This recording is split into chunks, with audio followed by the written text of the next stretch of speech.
Good evening, I'm Zaragana. Welcome to the studio. Hello, Wolfie! Okay, you'll be here shortly. Fair enough.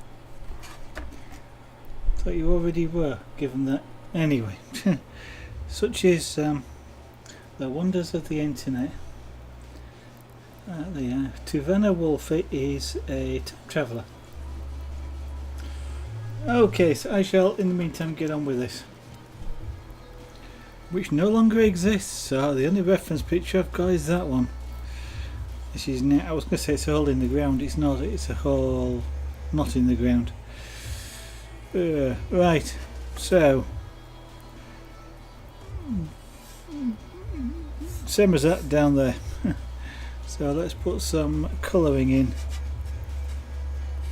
on these things here.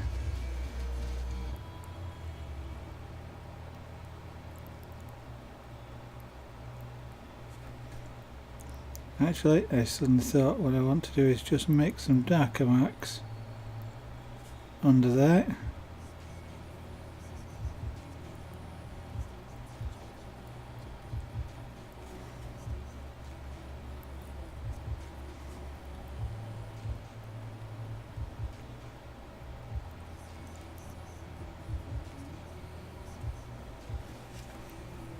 Which, although you can't really see it, just enhances the look a little bit of it being three-dimensional.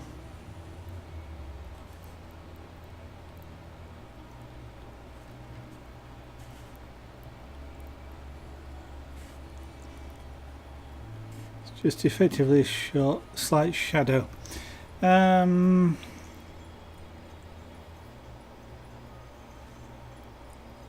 Yeah, door frame top. Not decided what to do about that just yet. We'll come back to that. And we'll put some colouring in on these boards here.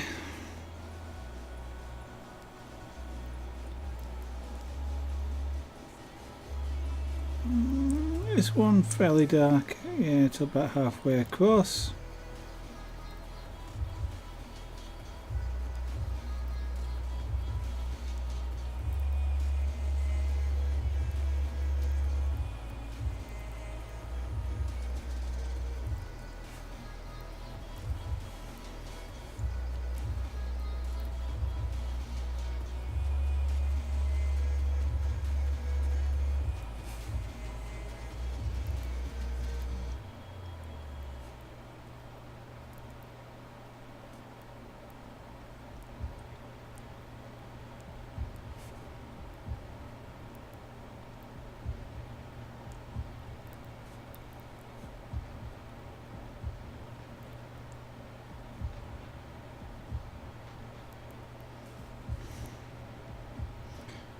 And I'll put a crack in this board in a minute.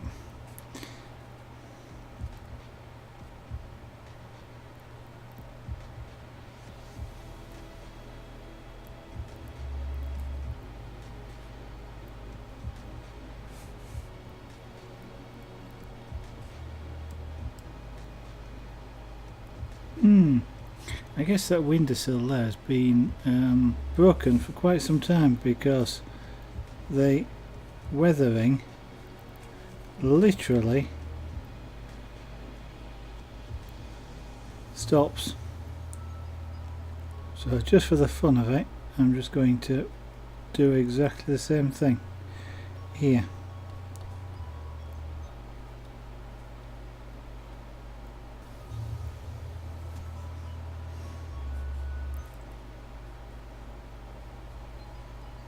Now we'll put some colour in here because it's not white.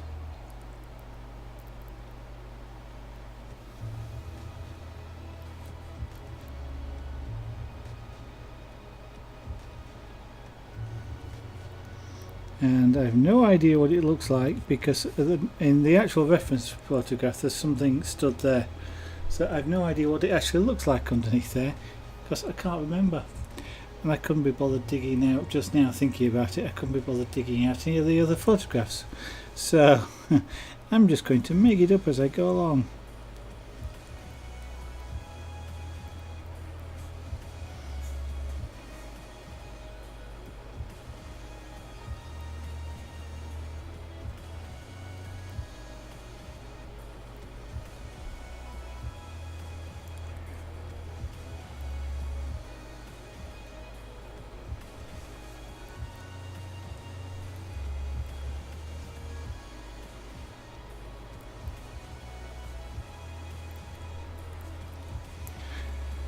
So, I was about to say it's nice and cool here in the studio. It's not actually nice and cool, it's quite warm, but it's cooler.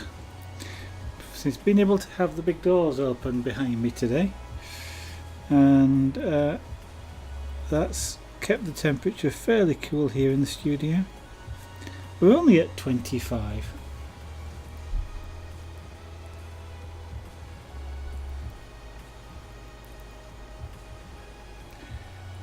Yeah, I'm sure they could, but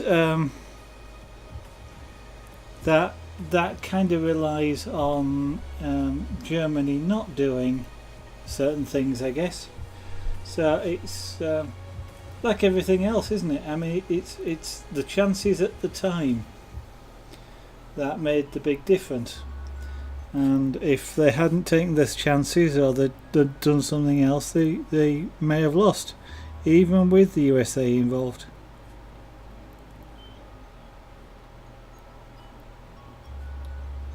Because one of the big factors that helped was Bletchley Park, when they with the code breakers there, and their and the work that they did to actually break the Enigma and the German cipher machines. Enigma, Tunny, and another one that I can't remember.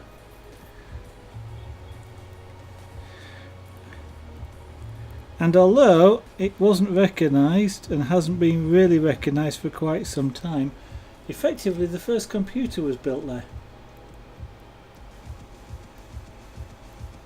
You're playing China taking over the world. Why don't you do something like, I don't know,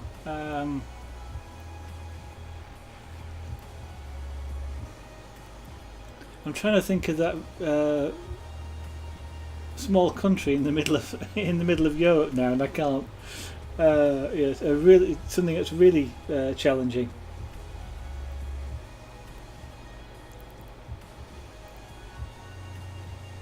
But I mean, you're trying to see whether China can take over the world. You already know the answer to that. They already have. Luxembourg. That's the one I was trying to think of. Thank you. Now there's a challenge for you, or you pick something like Montenegro.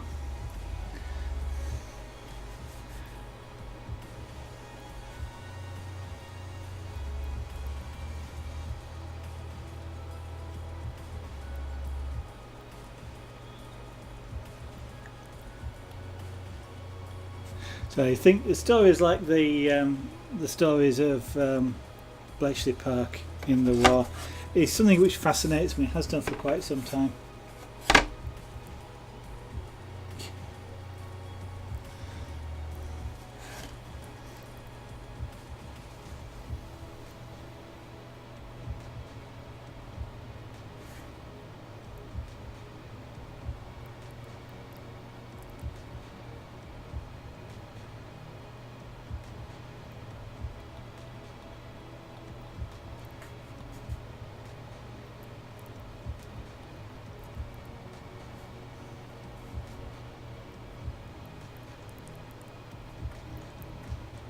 So if anybody who's watching that doesn't actually know,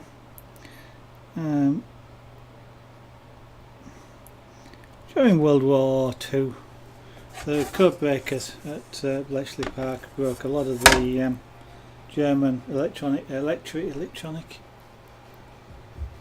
of the ciphers that they were using, and quite often before the intended recipients were actually receiving them. Although it was a lot of hard work and a lot of mathematics, and with the help from quite a few people in Europe who also worked out how the machines worked and stole bits of them and things like that. But it was it had a big impact upon the war. But it's just the story that fascinates me of the code breakers there, in complete secrecy. Bletchley Park is a manor house, but there was hundreds of people working there, and the people in the nobody in the surrounding areas. These people were living in the surrounding areas, but nobody in the surrounding areas knew anything about what went on in there. I can't actually remember what they thought it was, but it was a key part of the war. Messages being picked up by radio operators around the country, being sent there for them to decode. And as I mentioned, one of the very first stored program computers made out of valves was built there in secret, and it was a national secret for quite some time.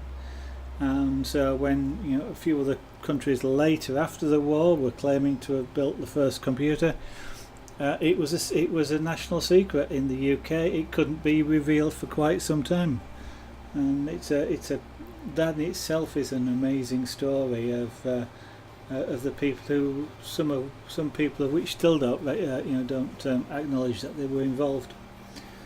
And Tommy Flowers was the guy who built it. I'm not sure whether he designed it, but he actually built it.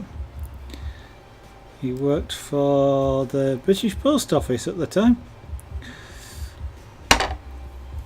You're back, Wolfie. You've got a 10-euro bet on whether it's Belgium or Brazil that wins. Okay.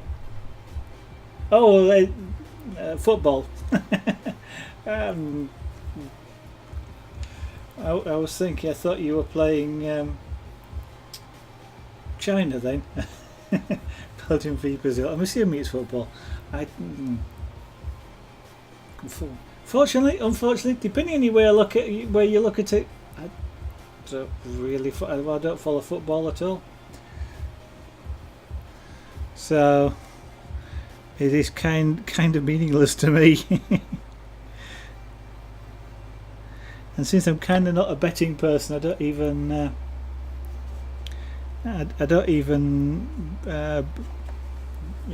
bet, even sort of just friendly betting at all. Yeah, you can win 10 euros, you can lose 10 euros. You've kind of a 50-50 chance, which I suppose isn't bad odds, really.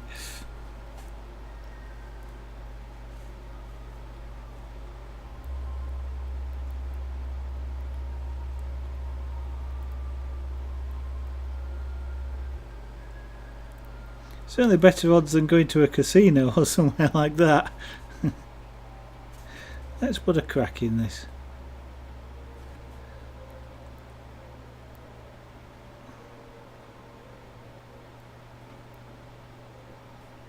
Yes, I put a couple in just for the fun of it.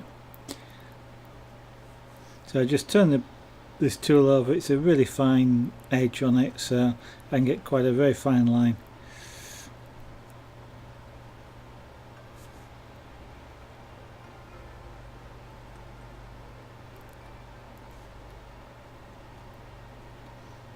Now, if anybody's watching and seen earlier broadcasts, this shed has got what they call waney edge timber. Other people call it wavy, but the in quotes official is waney, W-A-N-E-Y, which basically means that's the edge of the tree when the board was cut. They don't cut it square, and they overlap each other as these sorts of boards would do on the shed.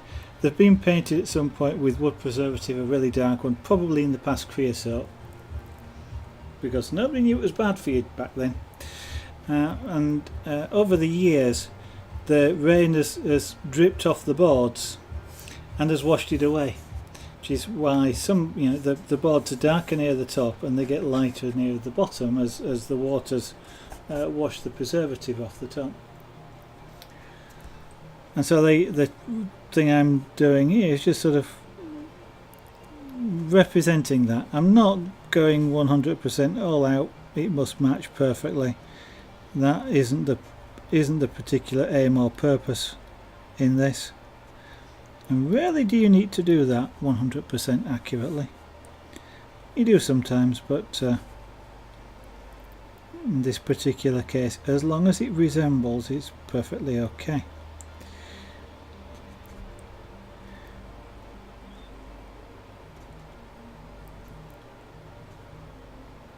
What I'll do shortly then is make these lines here darker as well, and that will give the overlapping effect that you're sort of seeing on these. At the moment this just looks kind of flat, and that's partly the shading that's not there, and partly these lines haven't been really cut in enough.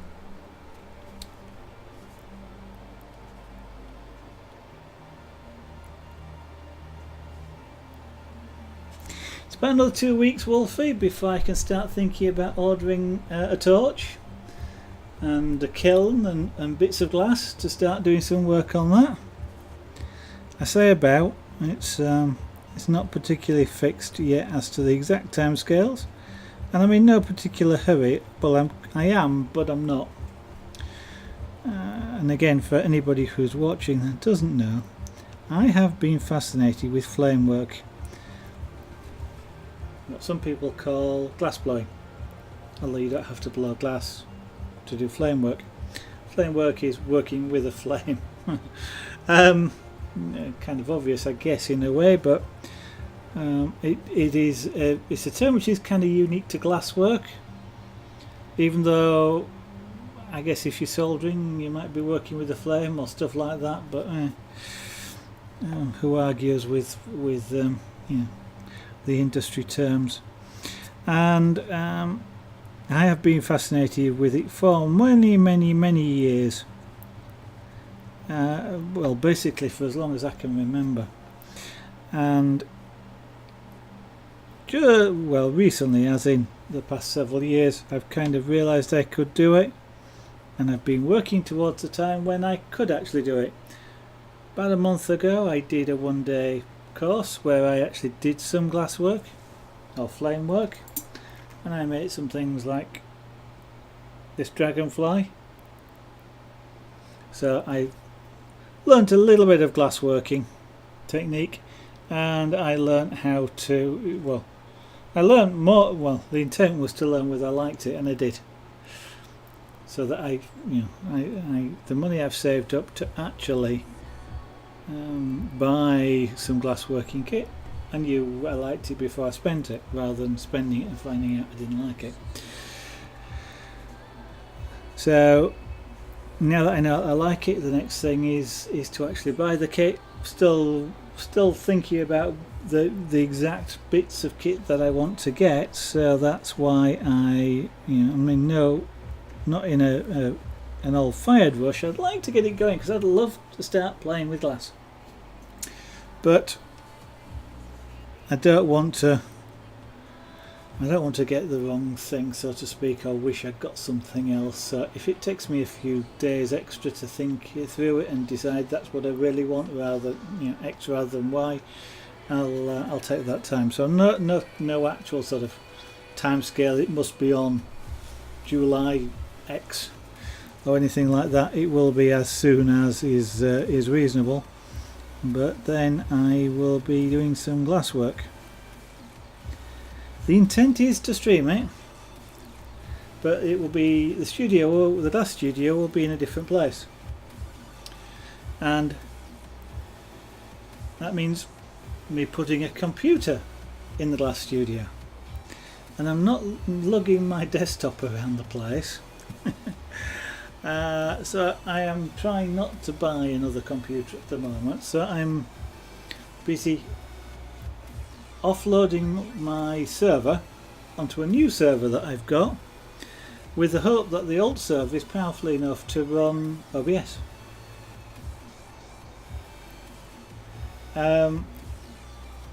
and if it is, and I can get a decent internet connection from the studio, which I don't know if my networking will support it. It'll either be wireless or something else. I've got to get a network connection to the studio.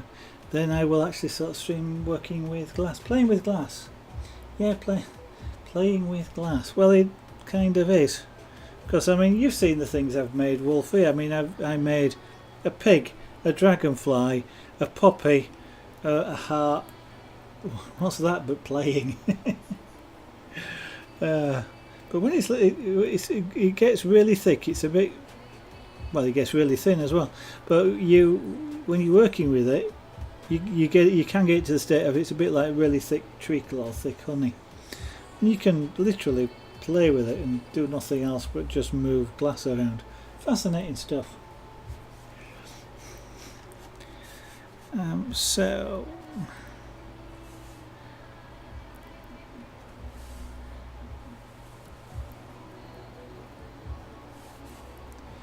now this one here, I have to remember that there's I made a mistake. Yeah, there's a hill coming down here, or there's a grass coming down the side of this. It's on the side of quite a steep hill really,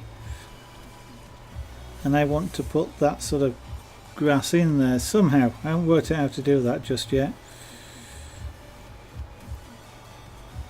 I would kind of like to have grass in, and I kind of want to maybe use some green ink. So what I might do at some point, not necessarily on this stream, but get another piece of wood and just experiment, a scrapish sort of piece of wood, and experiment with different ways of getting a green colour onto the wood. Whether I do pyrography and put green over the top, whether I put green down and do pyrography over the top, whether I just put green down, I don't know. Because it would be nice just to get green there, and then we've got the pyrographed shed, and I don't know whether to do anything behind it or just leave it like that. I might just leave it like that because it sort of stands out. It'll have a sort of a roof on it. I say sort of because it is sort of a roof. Bits of it were dropping off the last time I saw it. Well, actually the last time I saw it, a big hole in the roof, but that's because somebody just knocked a bit of it down. But whilst it was in one-ish sort of pieces, the boards were all sort of warped and shrunken, and bits of the roofing felt were hanging off and stuff like that. So there is something of a roof to go on there.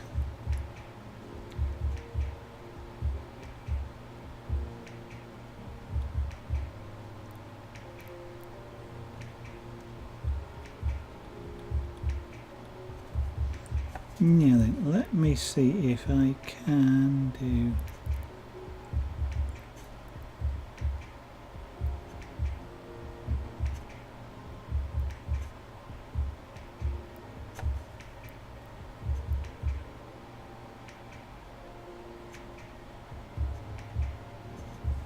There. And just enhancing that line there, as you hopefully you can sort of see, suddenly the board that's above it kind of looks like it overlaps. It doesn't look quite right yet because the board that's above it is sort of not very well defined, but we're getting there.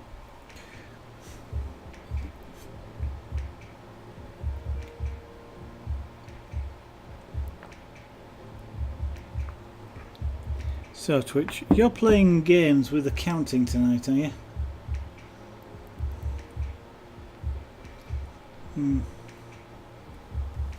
I have a stream deck. It's supposed to tell me how many people are watching. I'm hoping it's lying. Because at the moment it says 0. So hopefully it's lying. Well, I know it's lying. Because I'm watching myself. Sort of. I've got the stream on another window. Just to check, I can then look and see if it's stopped or anything's happened to it. So it should say at least 1. because it does count. It does count me as a viewer. In fact, Twitch, it kind of amuses me because in the stream dashboard that Twitch provide to you, it even makes a suggestion there that you watch your own stream, because for the associate, I think you need I think it's an average of 3 viewers for every stream, something like that. I can't remember the words, to be honest. And in the sort of the achievement thing, it sort of suggests, watch your own stream, you're then 30% of the way there. Which I find is quite funny. Poor me. Well, it's suddenly changed now. It's gone to 3. So one of them's me, one of them's you, Wolfie. Somebody else is watching. Welcome. You are welcome, of course, to say anything in chat if you want to. You don't have to. 2-0 to Belgium. Okay, I think what we should do is we should root for Brazil. Come on, Brazil. If only to annoy Wolfie, because then they need to pay out $10. €10 rather. That means that there'll be less stack money.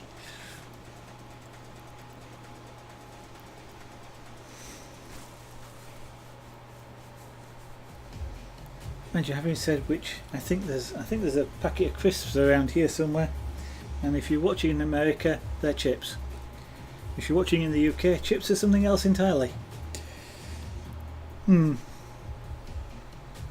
Quite lucky. I had pizza last night. We were out, and happened to be passing our favourite pizza shop. So it was kind of like, we're out. Shall we get one? We had pizza last night. So I had no interest in eating crisps last night, so they are probably around here somewhere.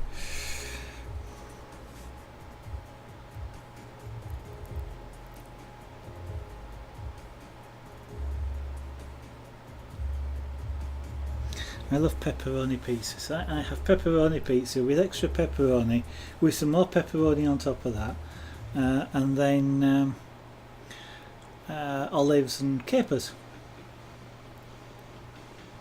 You're getting closer to the €10. Yeah, but it's not finished yet. There's still time for Brazil to kick the 2 extra goals. I mean, I don't actually know how long there is left, but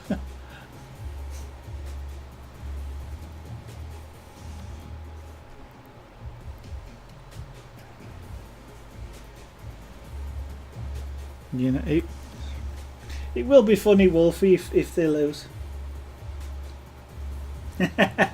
Oh yeah, I know. I'm just teasing. It will be quite hard for Brazil to come back from 2-0 down. But it's been done before, so you can't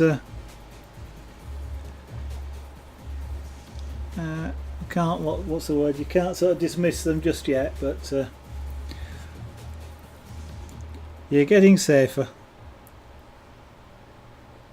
So what are you going to spend your €10 on though?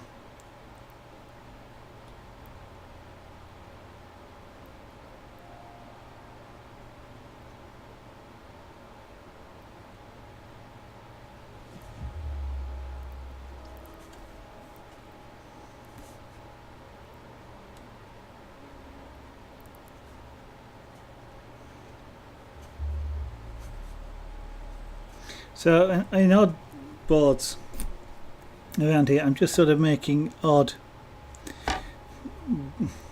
marks. They kind of, in this context, I'm doing it on purpose. If I was doing it accidentally elsewhere, I'd be annoyed. Here it works. Almost the accidental blobs that you get by putting down a tool, which is you've not prepared. So you're getting like a blob. I'm getting slight marks because I'm doing it on purpose, so I'm not quite getting a blob. But what's useful about it is it's adding texture, because this is wood. It's adding texture into the wood, and it doesn't look like a dead smooth board. It looks like a weathered board, and that adds to the interest of the piece and the board in there. It's genius because your brother didn't want to make the bet against my mum because he was scared Belgium lost. Yeah. Oh well, I can understand that. Yeah. Yes. Why bet? I mean, it's a lot better to bet when you know you can't lose. Unfortunately, betting doesn't work that way usually.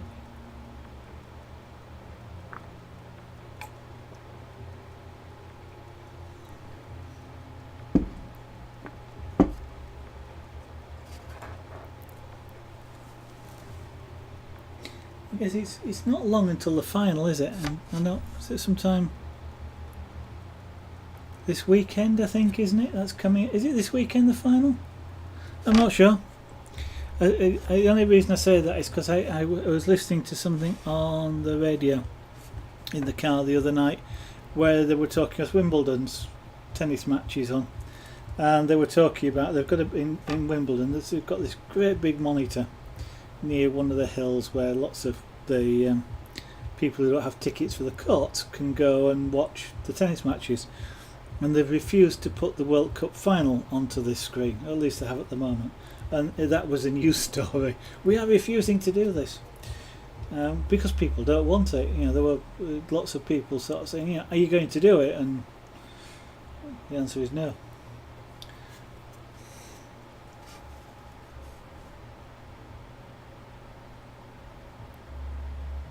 To be honest, I have more interest in watching the tennis than I do the football. I kind of like watching odd sports. I mean, when the Olympics were on, the sort of no, I did not watch the volleyball. The ones I watched was things like the archery and the shooting. Not that I particularly like live ammunition firing. Doesn't bother me, but it's the marksmanship, it's the skill that these people have, and especially sort of the archers. And if you've heard, I mean, the bit I found fascinating because they showed quite a few of the archery where they actually slowed down the shot. I mean, super slow motion.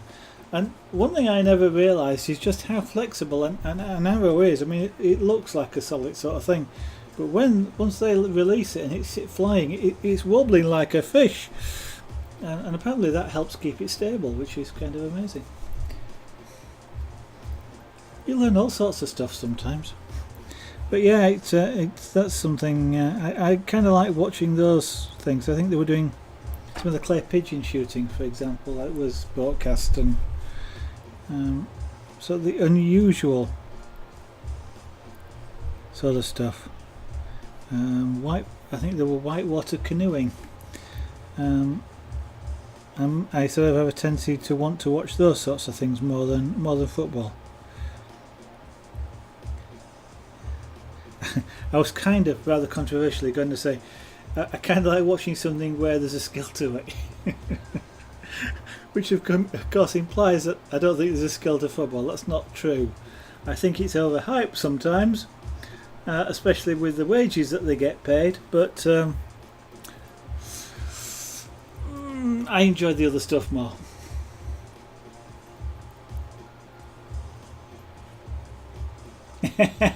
He's angry he didn't take the bet. Yeah.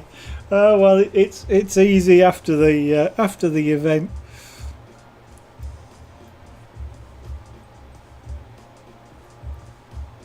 Well, I tell you what, Wolfie, you better be hoping that Brazil doesn't come in with a last 2-minute goal. You know, two last minute goals. That's what I was trying to say. Because then you'd be laughing all over the place, and you won't hear the last of it for a week or two.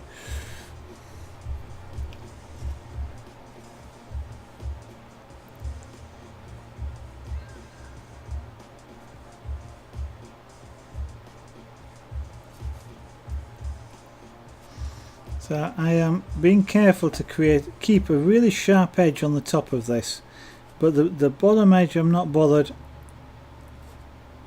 Well, in fact I don't actually want it to be sharp.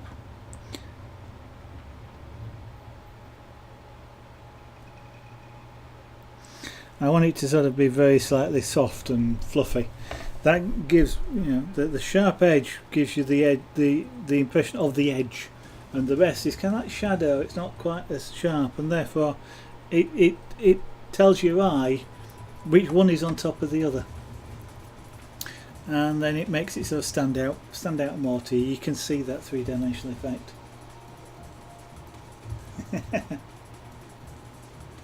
I can laugh, but yeah, I can understand that you don't particularly care about the money or the football, but that won't stop him teasing you for the next week or two if Brazil actually sort of draw or win.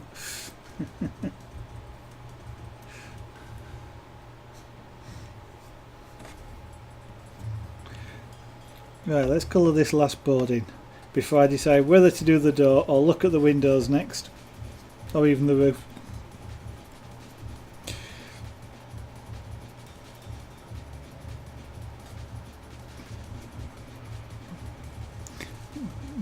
I'm going to do something with that board there. It's a bit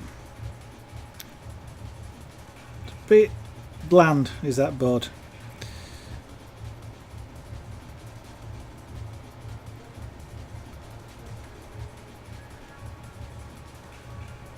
Now I'm getting a bit of a blob when I'm touching this tool down on this left hand side here. I could potentially avoid that by just one of two things. I think another piece of wood, and then run the tool on the wood first, which cools it down somewhat. It's heating up because I've not got it on the wood. I'm talking too much. Or I can blow on it. That does the same thing, and I'm less likely to get a blob. I ain't fantastic. I'm not. Ain't. That's a Yorkshireism for you. I'm not too bothered about the blob, which is actually a line, because that is the edge of the wood, and I've just got an edge corner board on here. So the fact that you can see the edge of the wood, because there's a darkish sort of line there, it works. You were betting on a losing to. Oh, okay. Yeah, no, it's always that's always nice.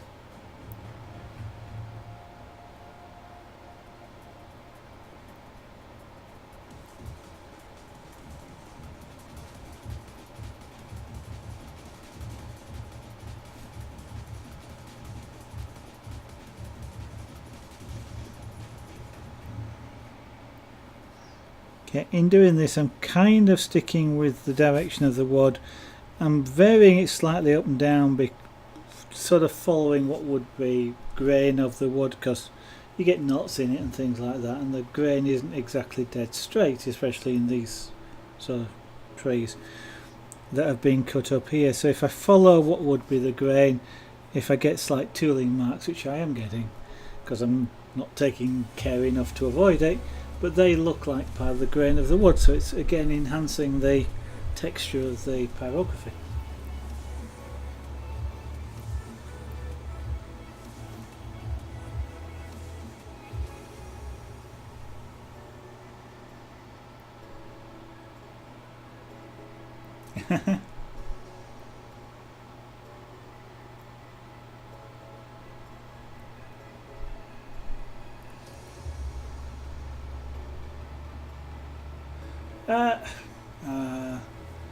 So it's literally like by biting.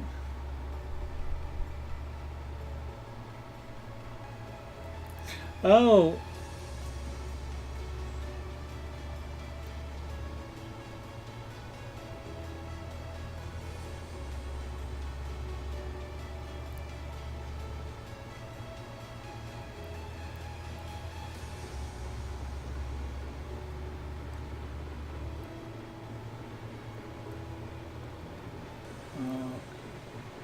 Okay, I am just a bit confused as to who's betting on who now.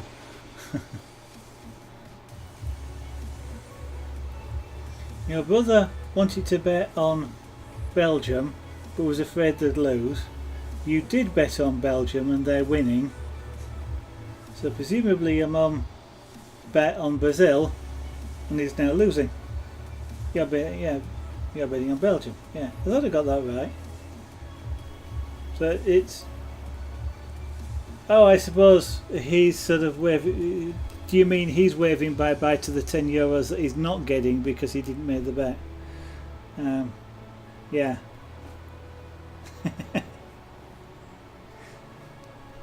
There's always that.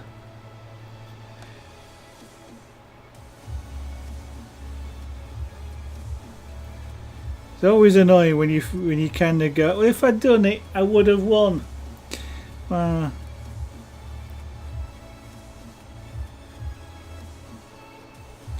We've got the National Lottery here in the UK, and I will occasionally buy a ticket, but the one thing I never do, well, I was going to say, I usually go for random numbers anyway, but the one thing I'll never do, not anymore anyway, we used to do it a while ago, you sort of play fantasy lottery where you just write 6 numbers down and just see what you would have won, but I'm kind of don't like doing that. I certainly don't do it anymore, because the one thing I would absolutely hate would be to put 6 numbers down and they be the winning numbers, and not having bought a ticket with them, come out, they were the winning numbers, you would have won £10 million, and it's kind of like, I don't want to know.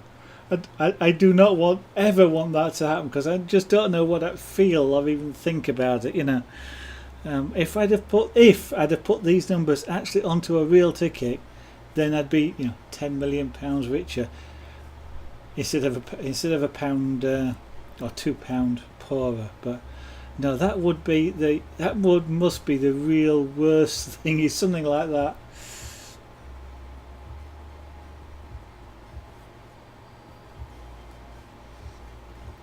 Oh, you were expecting to lose. Okay. Well, that's kind of nice of you if you were expecting to lose.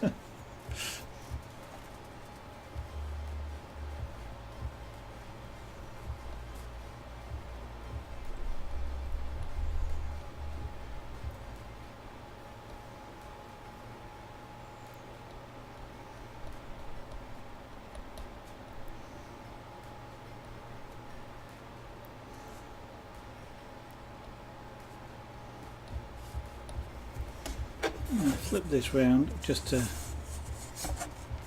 make a straight edge.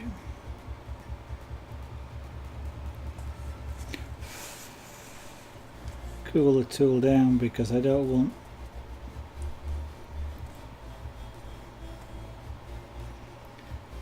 a dark edge down there, so I just blow on it just to cool it off. And now let's make this edge of the wood also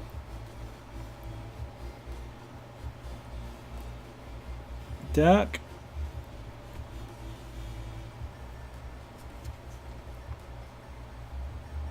And I can vary the thickness of this sort of line just by tipping the tool up or laying it down, and I'm sort of varying it. And the point about varying it is it will tend to make this look bowed slightly because more shadow. Which is why, like out here for example, it looks like a piece of wood is really stuck out because there's a big shadow underneath it.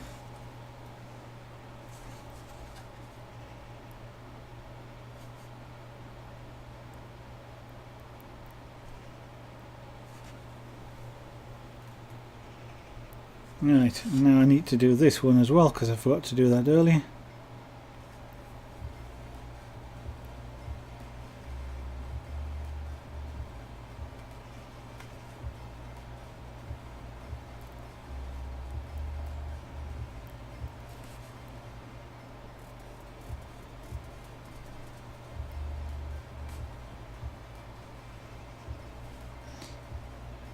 I need to be really dark just by taking my time, slowing down the movement, letting lots of heat get into the wood.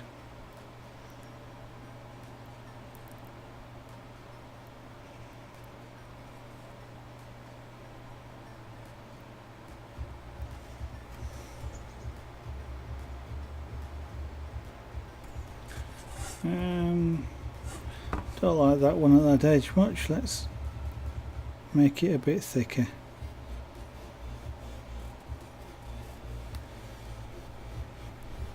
That's better. Now let's see if I can do something with this board. This board is a bit sort of meh. Bit too light. Bit too not much sort of texture in it. Bit too plain.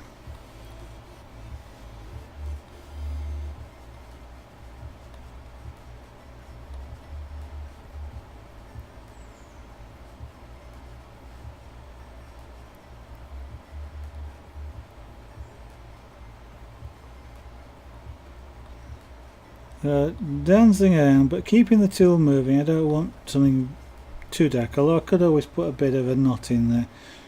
Yeah, let's put a bit of a knot in there. So relatively easy with wood. It's kind of a dark centre with just a slightly darker edge, and just to sort of round it a little bit.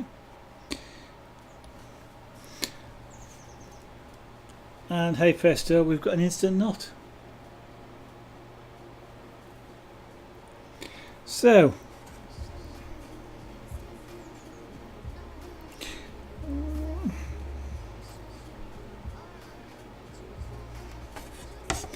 I'm also looking at that board. It is, I mean, that board in real life really is quite light. It's really quite a silver grey. But I'm not sure it looks right for this pyrography.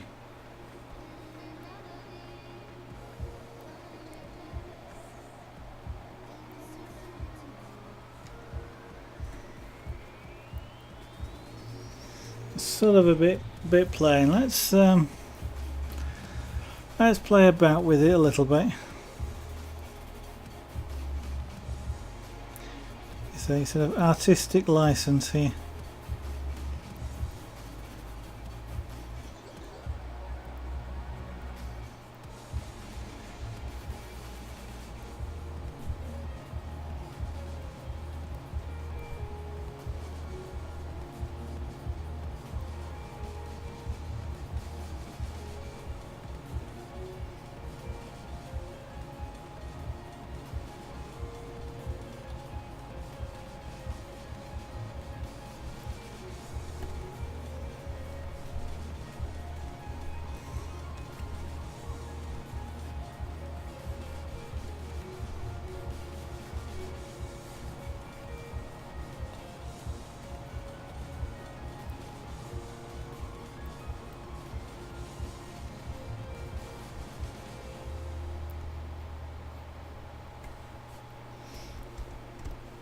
That's better. It's turned it down a little bit.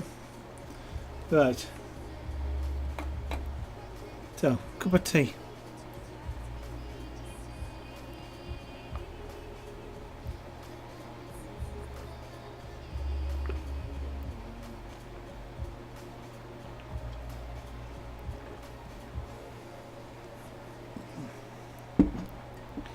Now then, do I do the roof, or do I do the door, or do I do the windows? I think I might do the roof just because, you know, put a cap on it.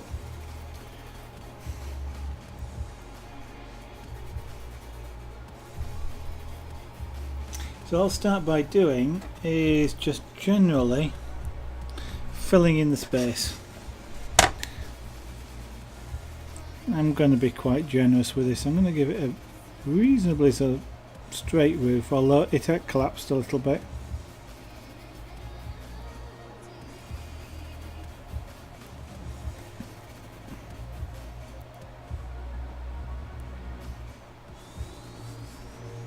So I'm kind of just sighting along, trying to hit that point.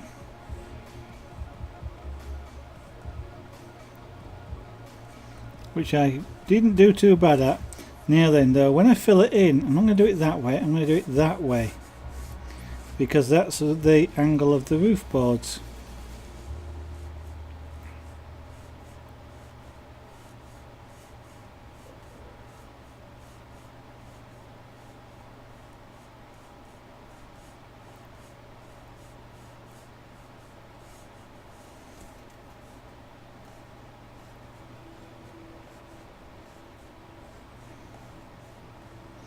Again, just following that rule of always going with whatever the texture is.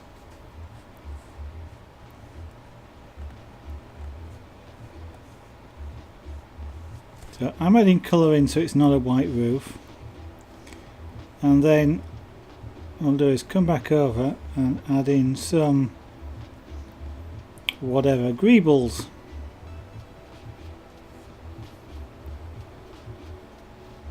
That's a technical term, by the way. So when sort of 3D designers are doing things like, I don't know, space vehicles, and there's all these bumps and bits and odd shapes on the space vehicle. They're not, you look at them, most of them aren't smooth for some reason. There's always these, you might say sensors or guns or whatever they are. All these bits sort of stick out and bump all over the surface. They don't, they call them greebles. They're just things. They are there for aesthetics. Of course, in a real spaceship, if one such thing exists, they may have a positive purpose. But in 3D design, they're greebles. They are there just to make it look good.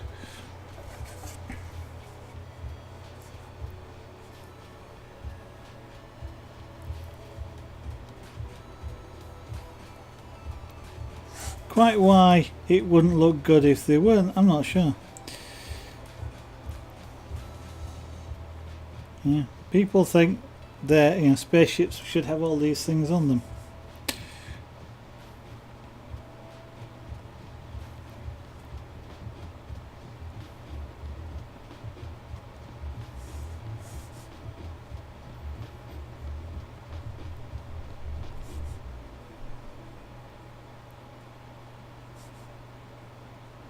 Now I've got some little tiny knots here. Now knots can present a problem because they don't colour the same as the wood around them. They generally speaking don't take colour quite as well. So you end up having to sort of be very slightly you have to sort of go in there and fairly carefully sort of add extra heat to where the knot is to try and balance the colours out. It's a particular problem if you want a smooth texture. So if you're doing somebody's face and there's a knot of wood in there, you want to disguise that, so you've got to very carefully try and go in and add extra heat just to where the knot is. Otherwise it looks like it sort of sticks out like a white patch. I mean, even here on the roof it's not kind of ideal, but sometimes with a piece of wood you can be really lucky if it's got sort of knots in it where the knot just happens to fall where an eye is, for example, or just something where it looks natural or it enhances the picture. I mean, I've seen pieces of wood, for example, with a sort of a really, it must have been, it was purple wood as well, so maybe it was Purple Heart, I think, where there was sort of a big sort of blob like there, for example, and they'd done a sunset around it. Or another one, it kind of looked like a sort of a lightning streak type of thing, or a lightning coming out from it. It looked really good, and sometimes you can take that piece of wood and incorporate the defects in quotes into your image, and it can look really good. So when you are looking for wood and you see some with a defect in it, just see if the wood is sort of suggesting a particular type of picture at you. Like a lightning bolt or a black hole in space or something. And you can then use the defect to your advantage.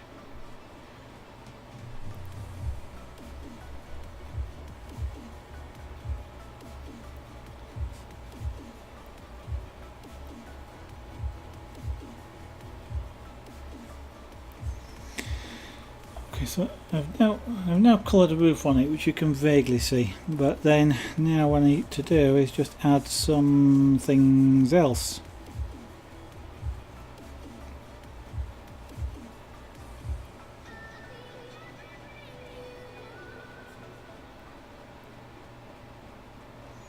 Again, adding texture onto the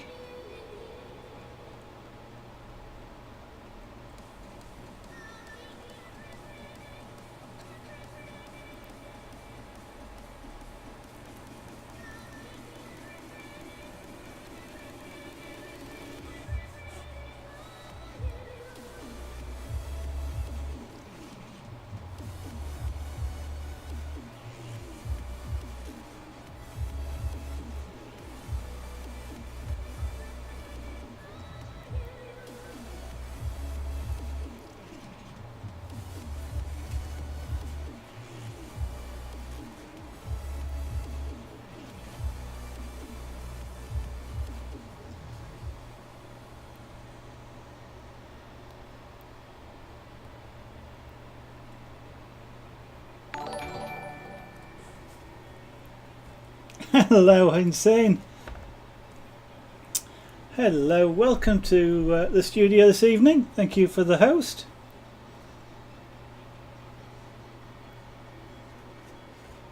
Hi there. You still, well, I gather you're still packing, are you?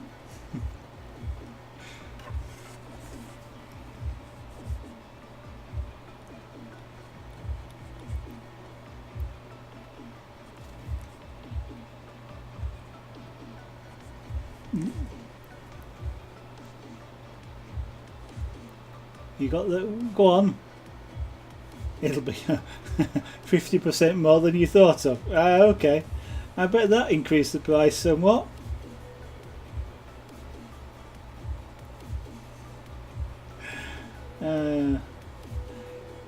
Now there's a surprise, yeah. When they actually come round and look at it and go, oops, yeah. I know when I moved to here, they sort of eventually did it all myself, but they kind of, you know, you look on many of the websites and they sort of quote an average 4-bedroomed house, which is where we came from. You know, will sort of is so many cubic meters, and I thought, you know, then the sort of size, you know, the average cubic was kind of about half. You know, if you stuffed a room full of stuff, it'd be about half full. And I thought, there's no way our house will fit in half of one of the bedrooms. Although I must say I was rather surprised. Almost the complete contents of our house got moved in a small hatchback car. That included a 30-foot ladder, and that was inside the car. No roof rack, nothing on top of it. It was inside.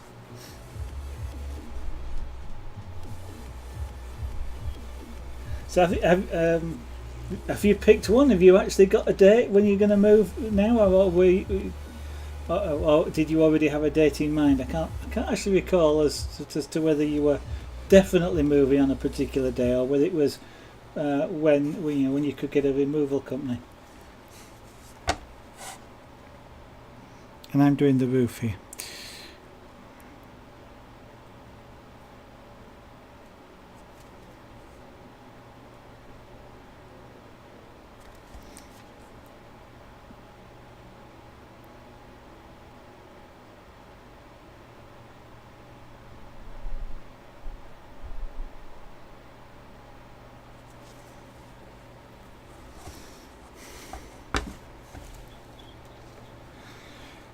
So have you got your you got all your glasswork stuff packed up, or are you leaving that well the very last minute?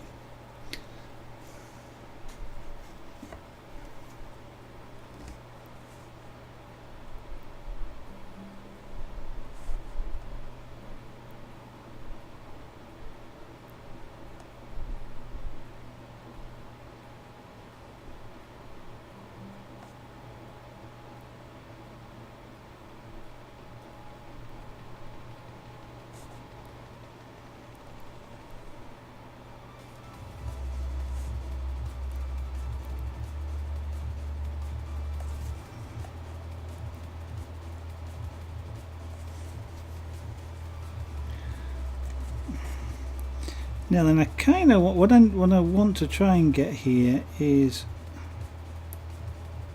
a sharp edge.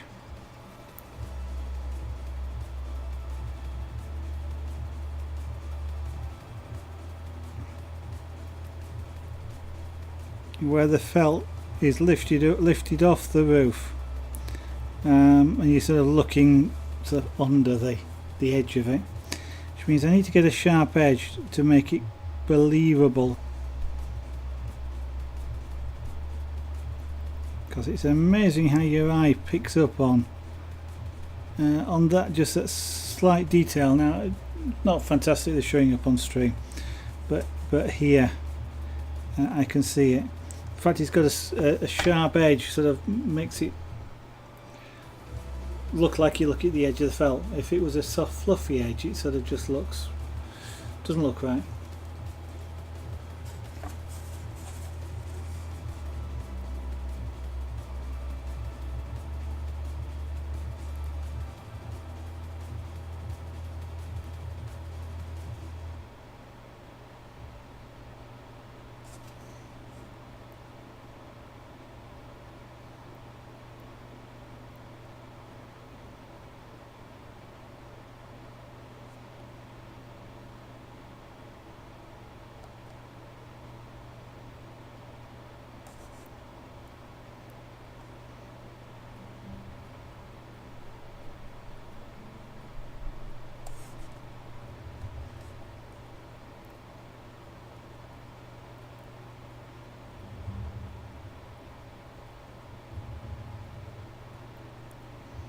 So there's just random bits of felt on the roof of this shed.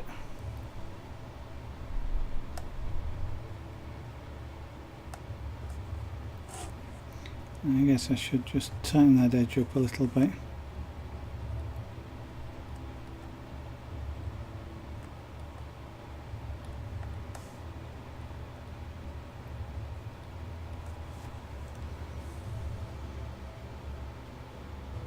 Not bad. The moment because the big space is here, it sort of reminds me of a bit, sounds daft, but like a beach umbrella. I don't know why it reminds me of a beach umbrella, but it sort of does for some reason with the space that's inside. Until I fill that in, it's going to look a little bit odd. It certainly looks a bit odd to me.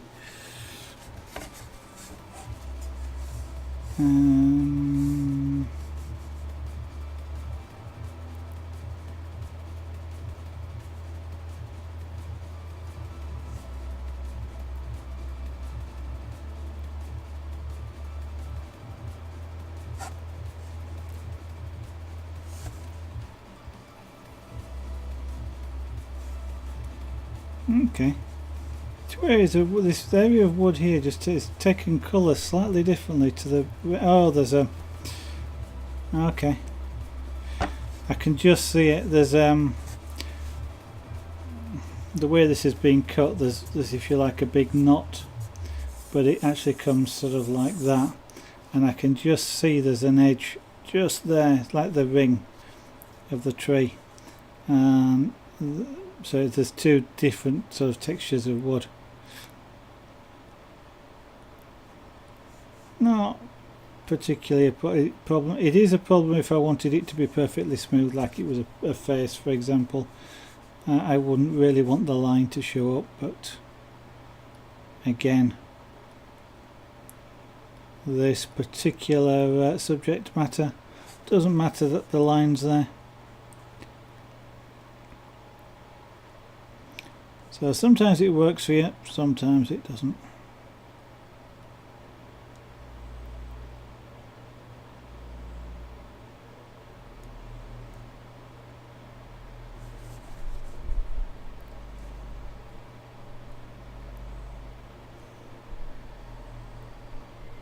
Keeping in mind all the time the slope of the roof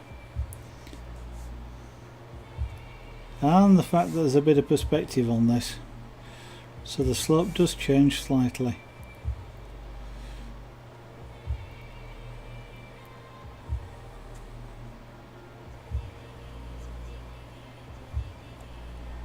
Now I'll go back and put some dark, the really dark bits in a little while.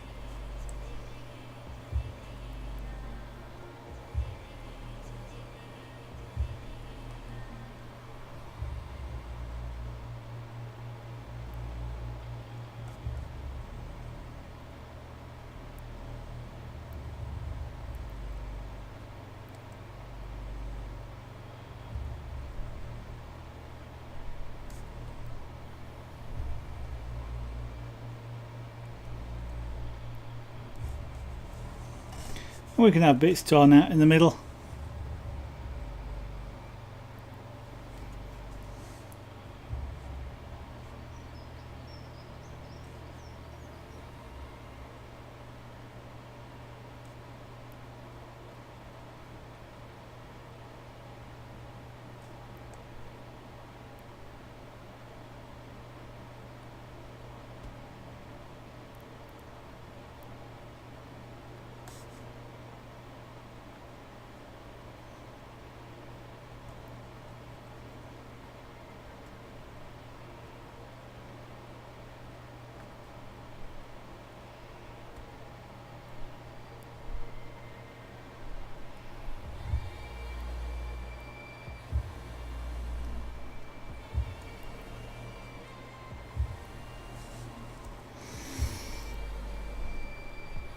Yeah, there we go. Let's put a bit of roofing felt here.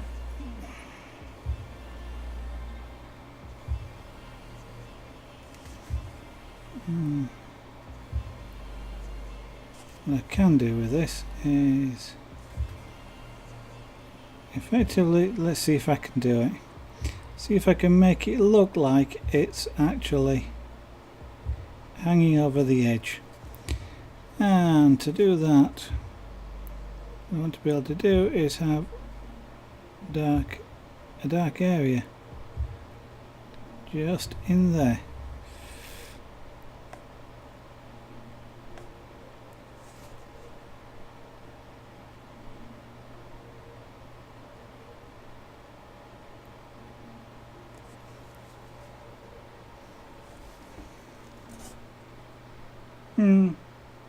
I need more practice at doing that sort of thing.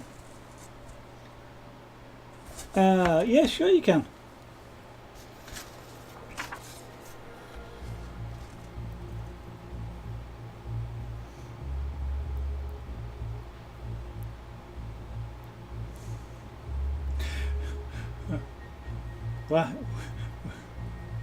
Why do you need nature to watch me? Not that I'm objecting to people watching me. I'm just kind of intrigued. What's bothering you about the roof line? It's not straight. That could be one thing, but it is a dilapidated shed. That roof line is actually not very straight at all. Oh, she ruined 2 boxes. Practice on cheap wood first. Oh, thank you very much. I'm not sure I do it properly, but I do it the way I do it.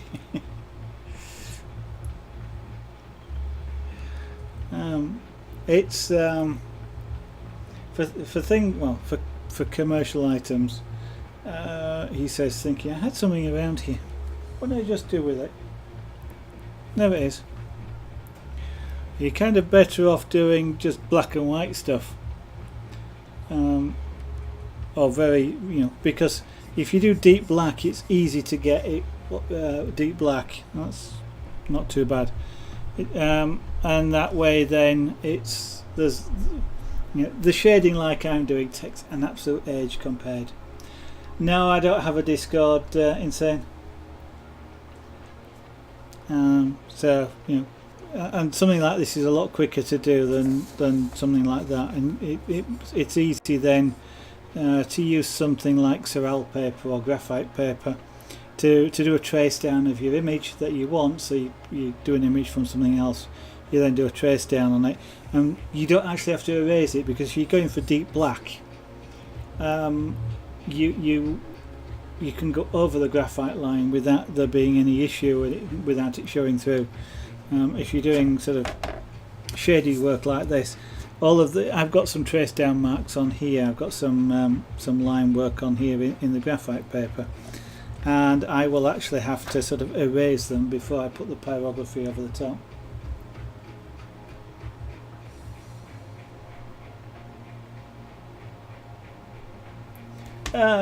I guess you could put them in your Discord. Although I haven't logged into it on that one, I can always log onto it on the other machine. Yeah, yeah, you probably do know. You probably know more than I do.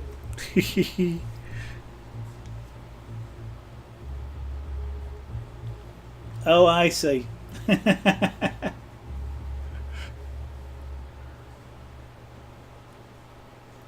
Okay.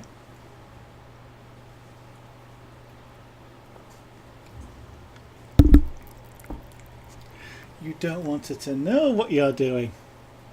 It's a secret.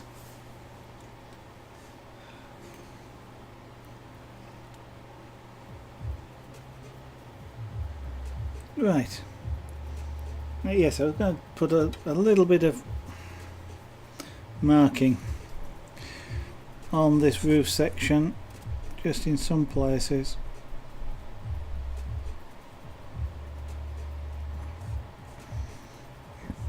I don't want to do too much of this. It can look... It can start to look too artificial. Now, unfortunately, you're not going to see what I am actually doing here on the screen, but I am just in certain places just putting some dark lines, which is sort of like, you know, if the edge of the felt just peaked up a little bit, you get the shadow underneath. But I don't want to do it. If I did it all over the place, it just kind of looks, it does tend to look sort of artificial. So it's almost subtle, really, because I'm not copying the image, and it's actually really hard to exactly copy a photograph and get all the nuances. I mean, that takes a lot more practice than I've ever done.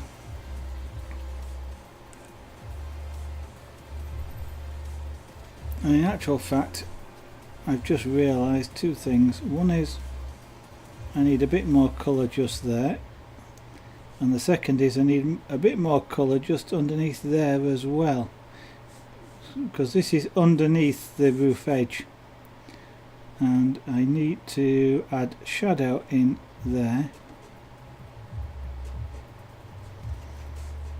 And I nearly started making a mistake by going against the grain of the board. So I've got to go in and pull away from it as opposed to going along it.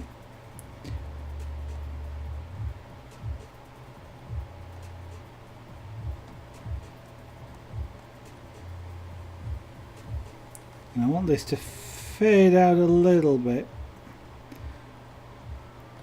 So I don't want too defined an edge. It's quite a dull sort of day when this was taken, so I just need something, which is, yeah, I've achieved it now. I can see on the screen. I needed something just under here, just to separate this from this. So because I've got what looks like a shadow there now, it effectively makes the roof stick out over the top of it.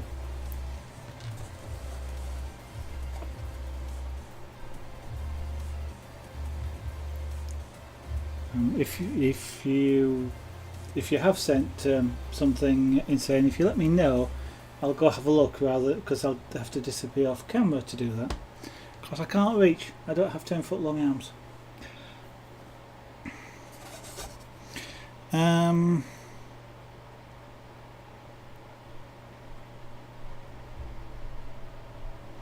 Okay, I shall leave the roof like that for a bit, because I'll have a think about what else I want to do on it. It's a 10-foot piece. Is this?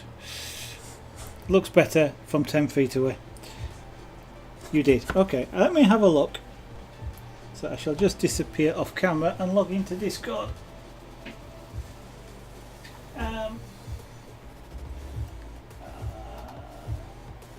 That one, I think. Yeah.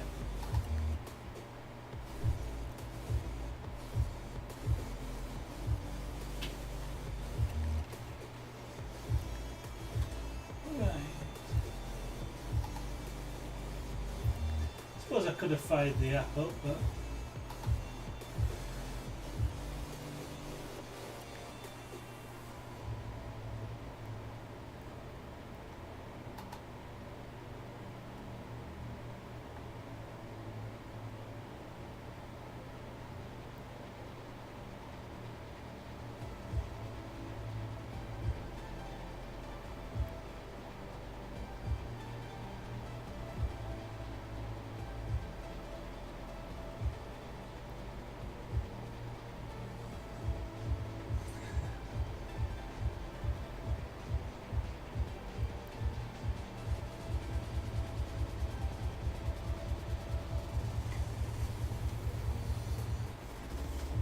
They're not too bad.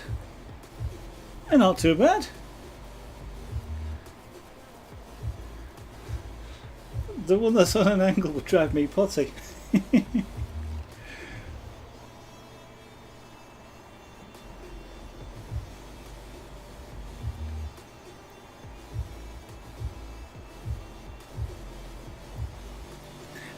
From what you were saying, yeah, they're not bad at all. I was expecting something really.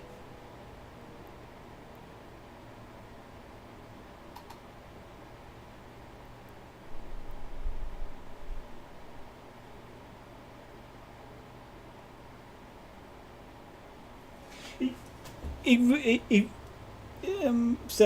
really kind of depends on what you like. Oh yeah. Yeah, it's not straight. That's the one that because it's at an angle to the bottom edge of the box. That's one that would kind of drive me odd, but that's me.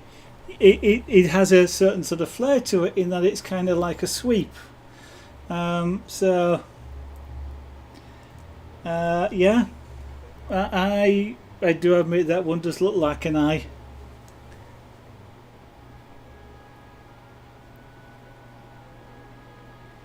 Yeah, you're right. It does. I mean, that's not too difficult to.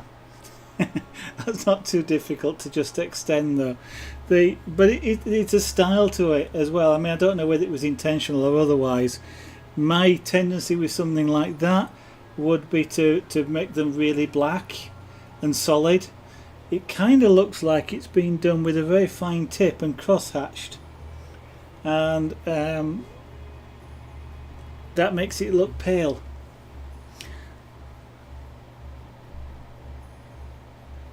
And the other thing that kind of triggers me a little bit, and it's because I have a little bit of a background in technical drawing, and I used to have to spend hours, literally hours, practicing lettering freehand, perfect font lettering, where the letters, you know, like with a U and an M, the letters are the same height, and the U in Fleur there bothers me a little bit because it doesn't quite line up. But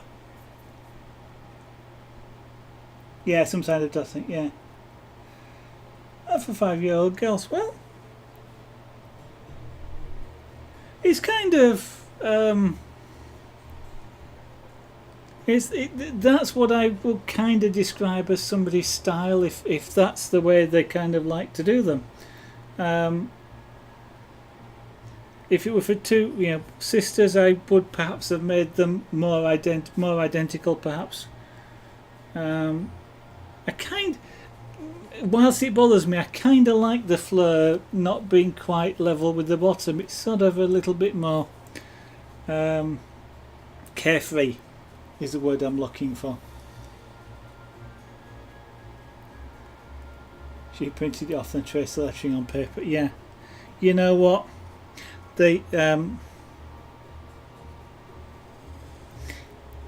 one of the things, one of the things I found doing this, which isn't as good either, is surprisingly how hard it is to trace onto a small box.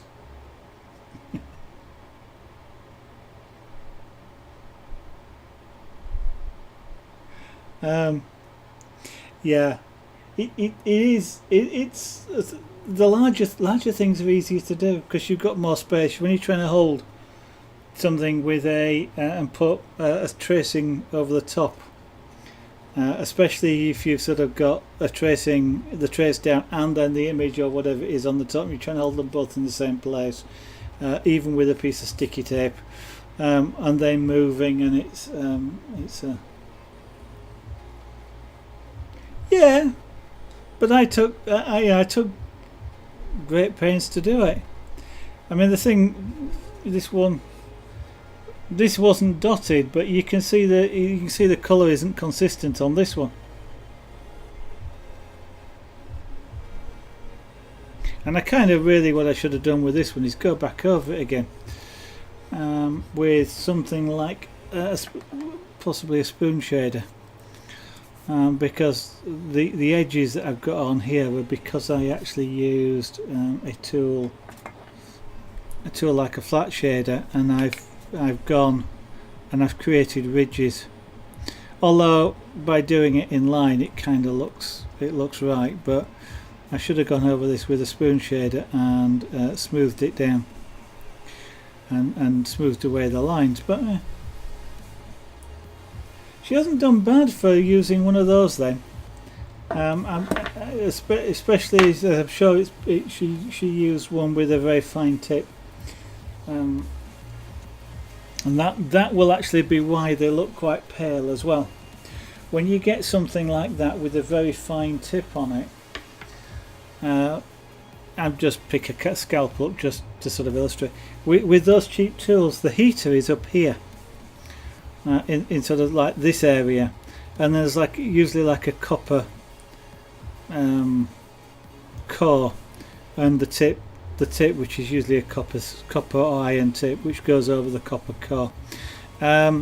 So the heat's up here, and by the time you get down to the fine tip here, it gets hot, but as soon as you put it down, after about a second on the wood, the tip here is cold, relatively speaking. I wouldn't touch it, but in terms of making the wood colour, it's effectively cold, and with it being with them being such a fine tip, it takes a relatively long time for the heat to transfer down to that tip. Those burners work best if you can use a larger tip on it, something that's thicker. Although getting dots like that is quite difficult, they sometimes come with like a fairly thick chisel tip, so it's a bit like a calligraphy pen in that it's sort of wide but thin in the other direction. But with it being a fairly chunky tip, there's a lot of heat in it then, so you can use the edge or the corner to do line work with, and sometimes that's better.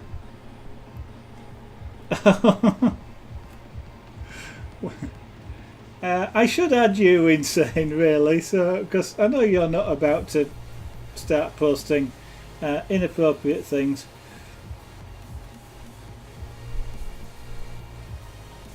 And I should also remember that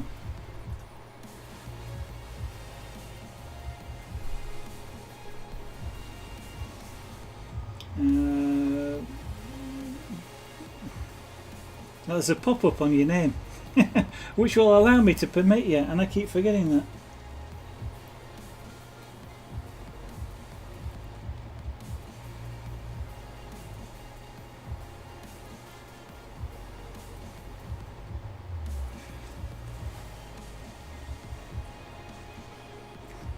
Is that something you've done, Sarah? Or oh yeah, your simple one. Okay, that's not bad. It's not bad given that you're writing, and the Okay. And if you use one of those simple tools again, that is not bad. You've got really good control there.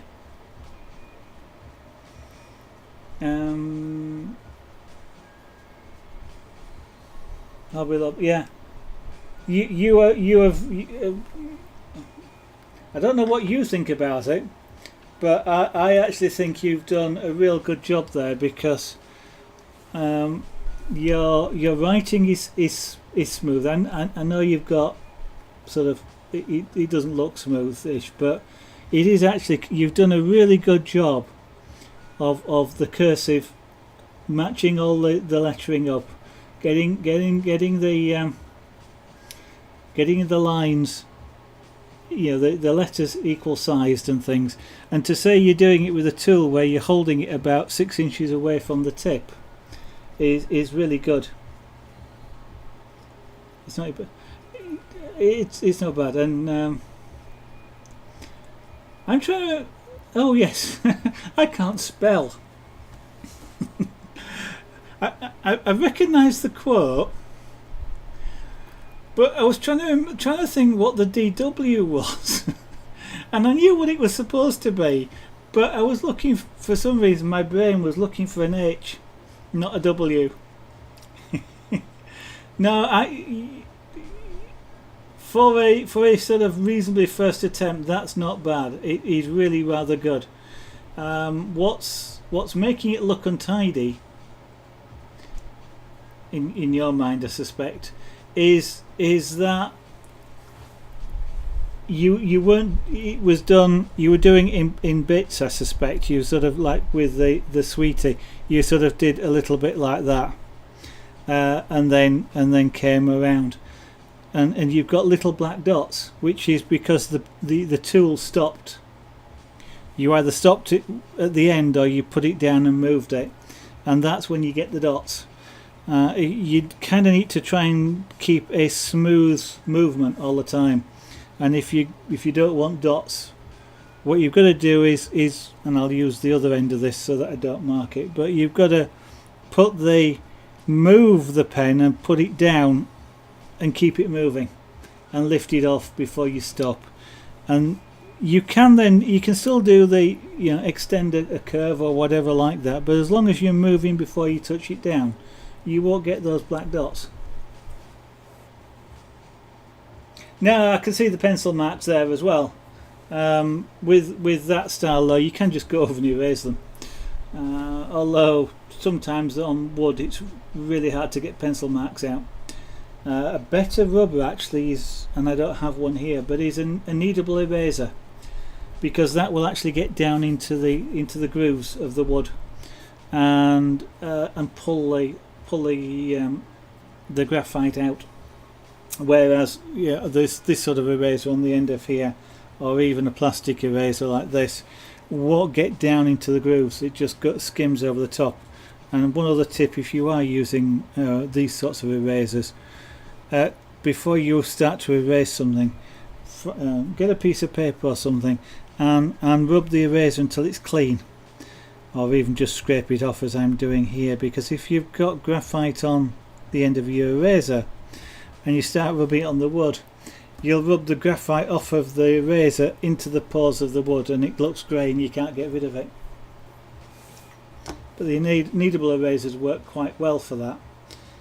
You don't have to worry so much about cooking the marks into the wood. I do, because I'm using shading, but because you're using just dark there, you can, if you're going over the graphite mark, you want it dark anyway, so it doesn't show up, so that's fine. But it's not bad as a first attempt. Another thing that's useful to do, especially with those small blocks, like the small things like that, is get yourself some, if you want to do it, that is, some wet and dry paper. Not sandpaper, this is wet and dry paper, but with you get it from a car shop, Halfords, something like that, a car workshop, and some fairly high grit like 12, 1,000 or more is good.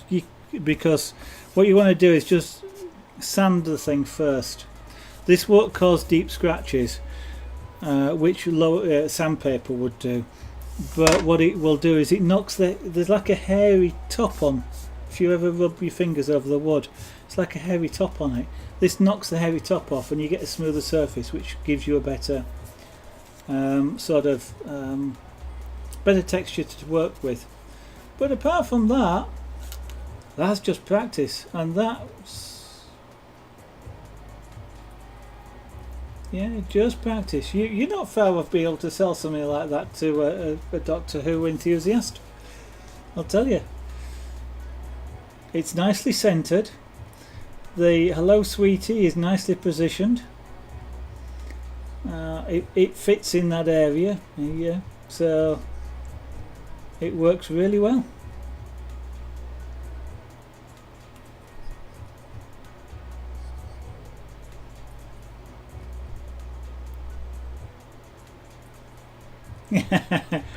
To be honest, we all are. I have a terrible job sometimes in the same sort of way.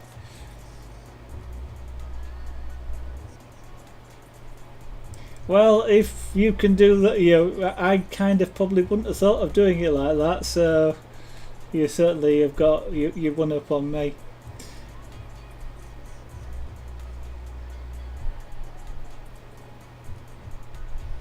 I think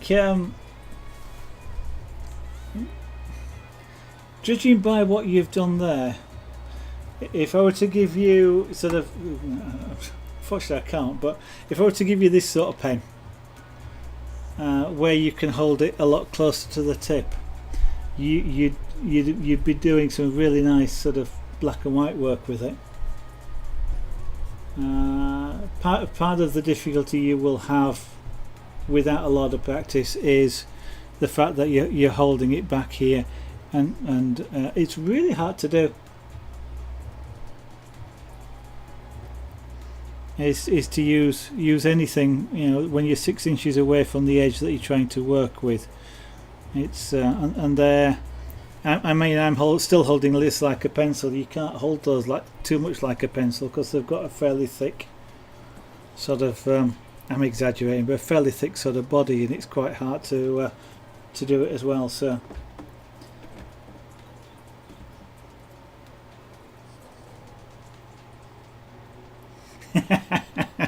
You'll only do it once. Generally,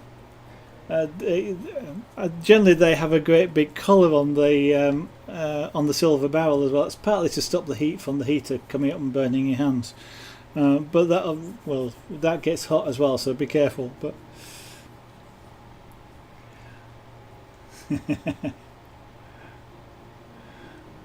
Wolf is after earning €10.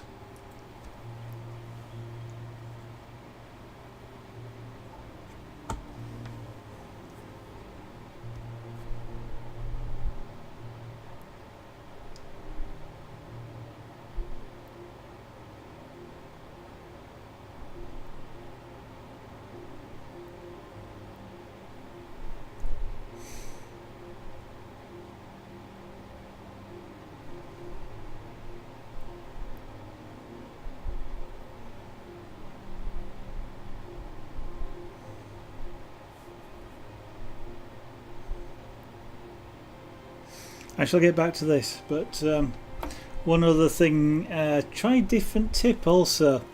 You're probably working, I suspect you were working with a pointed tip. Try, if it came with multiple tips, like a leaf shaped tip for example, try working with something like that, because or a heart shaped pointy heart shaped thing, because you can actually you don't actually have to use it flat. You can use just the point, or you can use the side. So when you're doing things like the DW, you can use it kind of like this. So instead of having a sort of a fat leaf or whatever it is, dip it on its side. You've then got a straight edge which is quite thin, and you can come downwards with it like that, and that will tend to help you keep a straight line as well.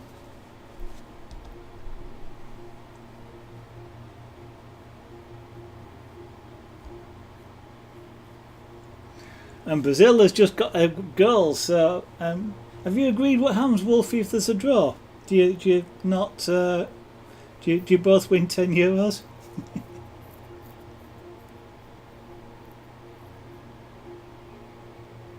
Oh, I'm sure you could have a go at Pyrography, Wolfie. I mean, with the 3D design that you do, you've got an eye for seeing things like that, so I'm sure you could manage something if you wanted to. Oh, of course, it goes to extra time, doesn't it? And they do penalty shootouts. Yeah. Ah, okay.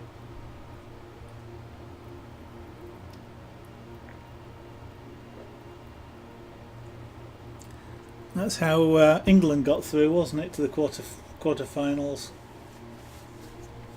Right, next bit. I've got a roof in there. I've got some stuff on, some greebles on the roof.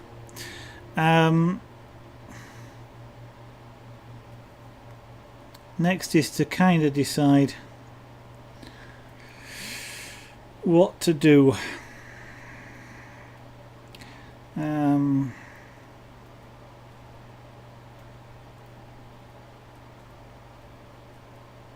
Right, so one of the things I'm going to do is I'm going to put some colour in the windows, and I'm going to turn the heat down.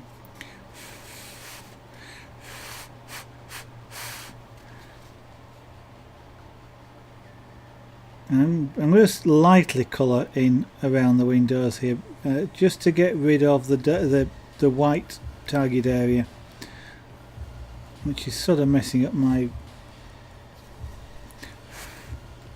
perception a little bit.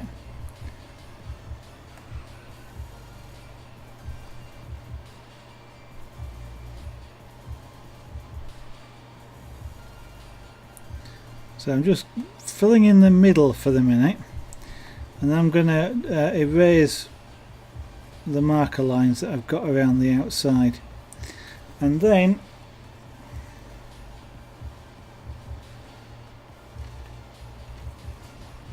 I'll just expand the lines a little bit.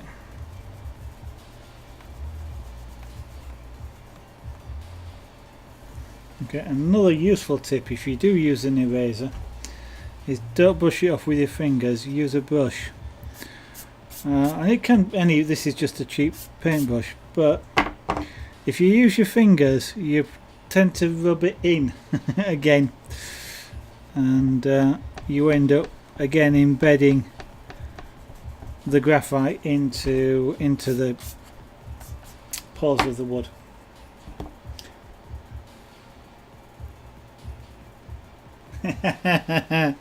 Four minutes, Wolfie. There's still time for them to get another girl.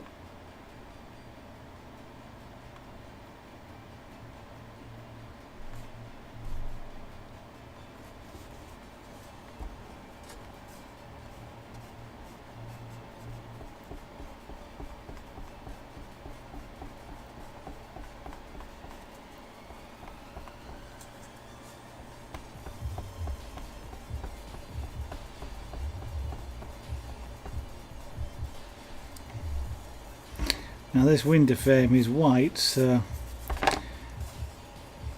I may or may not be leaving it uncoloured, but it will be fairly close to being uncoloured, and so I do need to make sure I lose these dark lines. Now you can barely see them but I can see them quite clearly in person here. If I put any form of pyrography over the top of it, they'll be locked in. They'll be it's sort of glazed over or varnished over.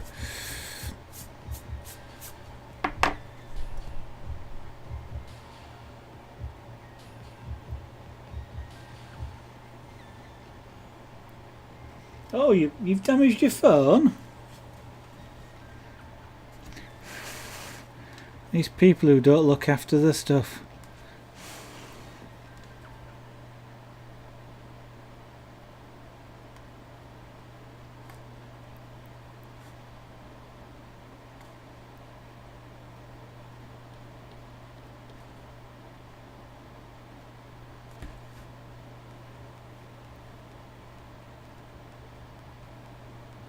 Still too hot.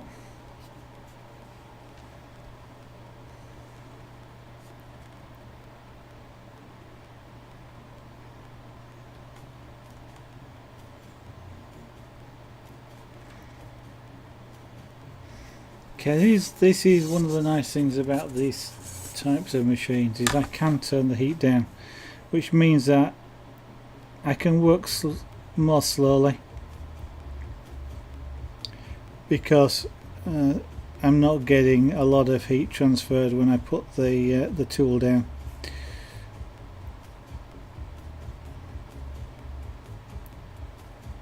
If I was working with the sort of machine that Sarah there was talking about earlier, then I'd be having to work really fast to make sure I didn't apply too much heat. And I would just say that there's nothing wrong with using those sorts of tools. There are some artists that do some really amazing work, and I will say photorealistic to the point where they look like photographs, not shaded work, with that sort of tool, but they've practiced for an awfully long time to do it, and they're absolutely amazing artists that can do that.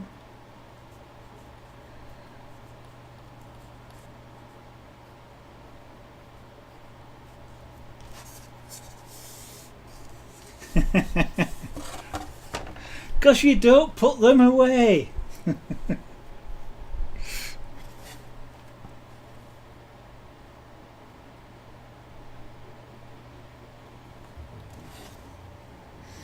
That's a discussion I have with Lady Zara sometimes. I can always find a pencil, because there's always one just there, because that's where the pencil lives. That, and in a drawer somewhere else. If I take that pencil and go do something over there with it, I put it back here. Mind you, you're packing up, you've got an excuse.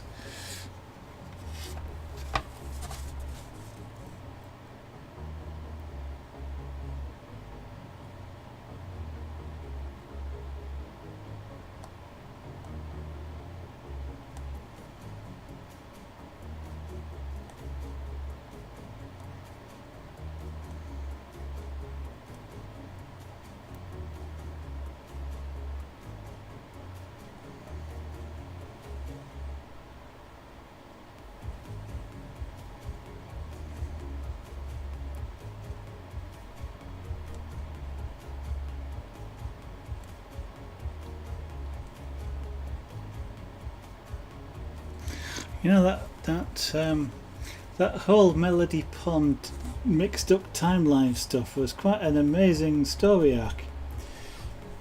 When thinking back on it, it's quite difficult to keep that one straight in your mind. I have no idea how those script writers, or what was it? Which one was that? I've forgotten his name now. But I have absolutely no idea how he managed to sort of work that story in across sort of. Was it more than one series? But it's yeah. It was ages before you actually learnt the truth of it, and it was. And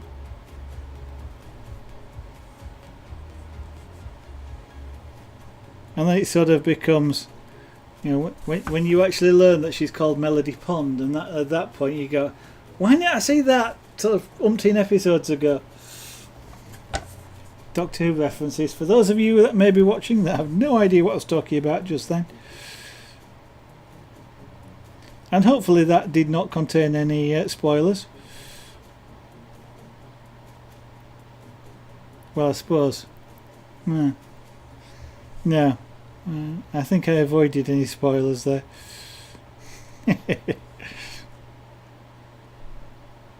Which in itself is a spoiler, yes.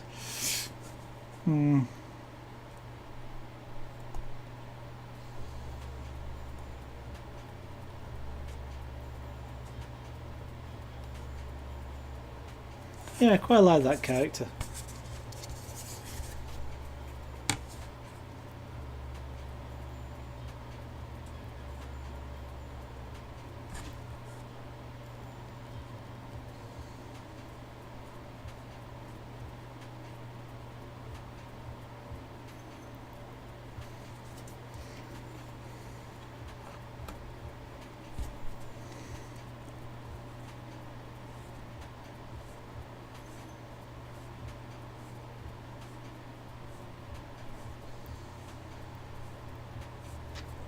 I really should dig out my kneadable eraser from somewhere.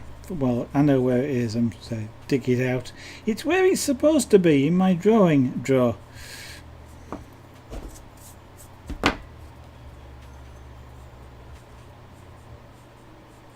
I just got kind of used to using this plastic eraser.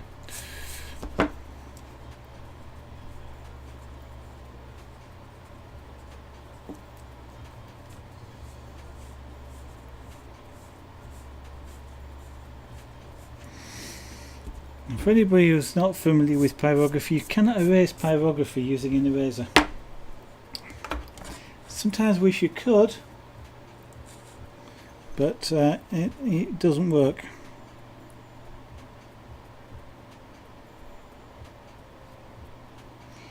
Pyrography is more akin to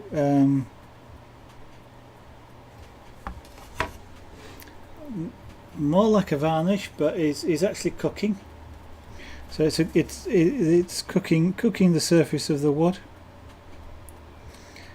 So it's a bit like sort of trying to erase the surface of a steak after you've had it in the frying pan to make it go pink again.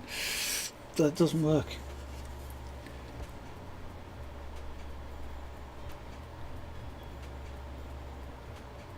Actually, that's quite a nice analogy, because if you wanted to have a steak go pink again, you'd have to take a knife and cut the top off. And that's kind of what you have to do with pyrography if you want it to go back to the wood colour. You have to take that top off.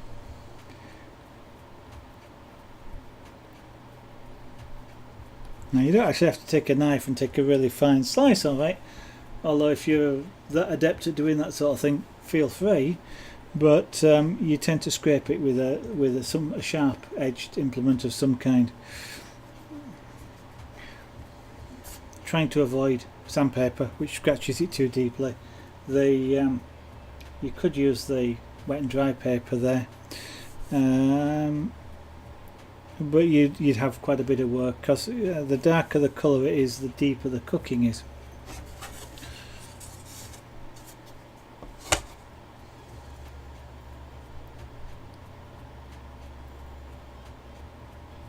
So you'd be sanding quite deeply. That's a relative term, by the way.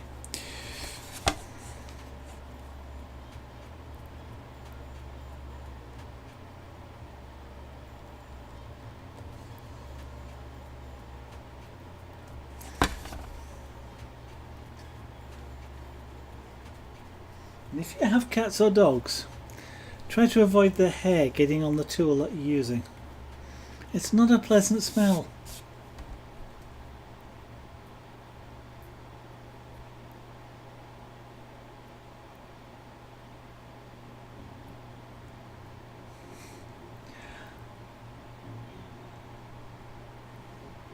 So you're buying the snacks for the next stream then, eh, Wolfie?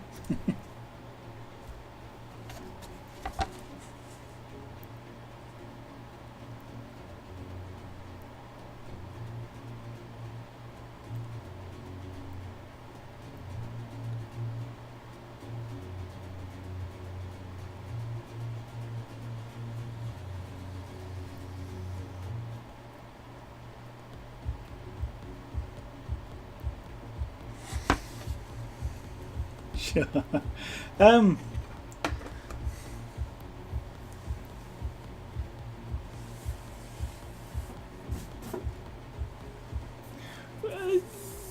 If you want to practice pyrography, Sarah, one of the buying those sorts of blocks, that sorts of things that you got there for that Hello Sweetie. I know they're about 50 cents, something like that a piece. I can't remember now, because since I last bought any. But one of the things you can use is just because you can use almost any wood. This is hardboard. It's a fibre board. So use it in if you apply pyrography to it, use it in a well ventilated area, just like one of your fans. Like you do with the glass anyway, just because it's got glue in it. But this stuff is cheap. You can get a big sheet of it for a couple of couple of euros, couple of pounds, or well, I've not bought any for a long time. But it's, you know, you get a big sheet of it, or if you've got somebody nearby that's working, you know, carpenter working nearby, you know, see if he's got any laying about, because it's the sort of thing that gets used a lot. And it's you don't get as many colours on it and whatever, but it's a nice cheap piece of wood that you can use just to practice things on, and you kind of don't feel like you're wasting it just because it's not, doesn't look as nice wood as the beech that you've been buying, which also is not cheap, because this is a plywood as well, just like you've bought, but you've bought it already cut to a particular shape, and of course if you cut your own it's cheaper. One interesting thing about buying birch plywood, it's good for laser cutters. So places that sell stuff for laser cutters, like you know, wood for laser cutters, on the internet and stuff like that, usually sell good quality birch plywood, or poplar plywood as well, and it's not cheap, but it's not expensive, and it's sometimes it's easier, you know, than going into a home centre and trying to find a good piece.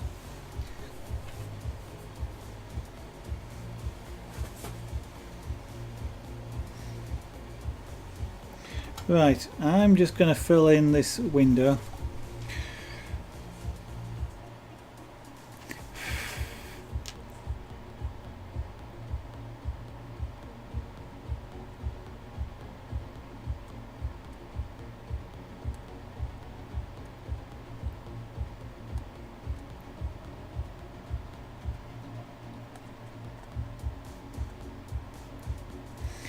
Let's erase the lines around it.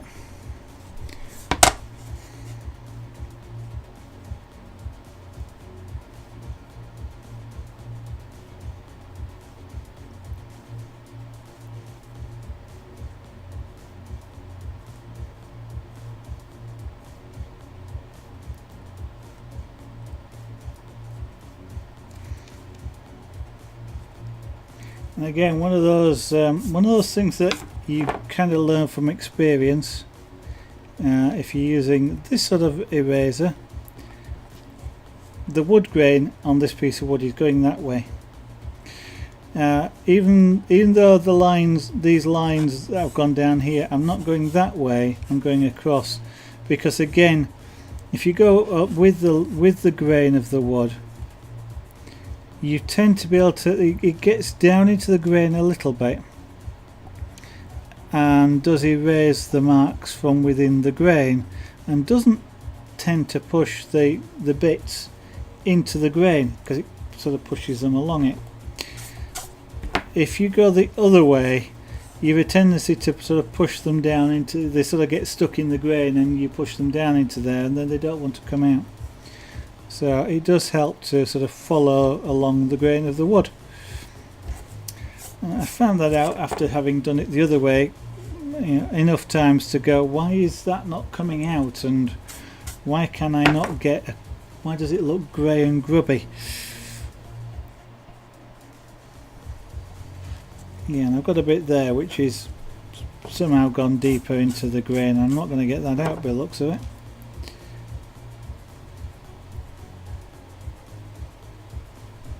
I'm not going to, you know, potentially I could sand it out, but I'm not going to do that. Again, it disturbs the surface texture, and if I do that, it won't look very good.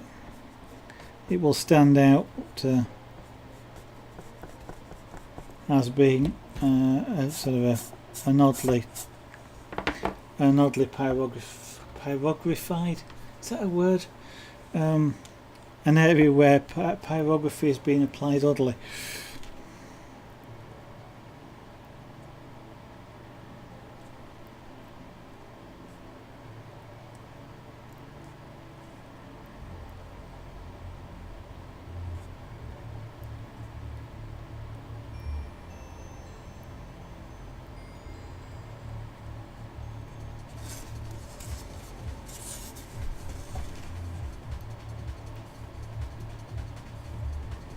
and I'll probably need to do, luckily on this window it's kind of a rotten window frame down there, so what I'll probably do is just sort of disguise that a little bit, this area here, with just sort of a little bit of a darker odd sort of touches with a tool, as though the wood is sort of cracked or rotted, which is precisely what it's done.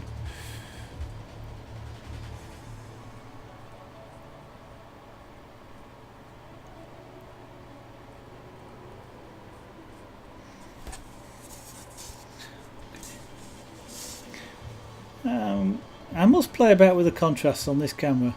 I'm looking at that now. I'm not sure you can actually see the colour that I've put on there. You might be able to see something around there, but what it's giving me a base colour behind the frame, behind the window, and I can then, as I've done on this side here, I can sort of put some reflections on it, or put something that you can see through behind it, and it also allows me to have a colour there by which I can judge the colours that I do the frame against, because otherwise I'm kind of looking at a really wide area which I'm trying to get a white frame on, and you're trying to compare two really subtle whites, and that's quite a difficult thing to do.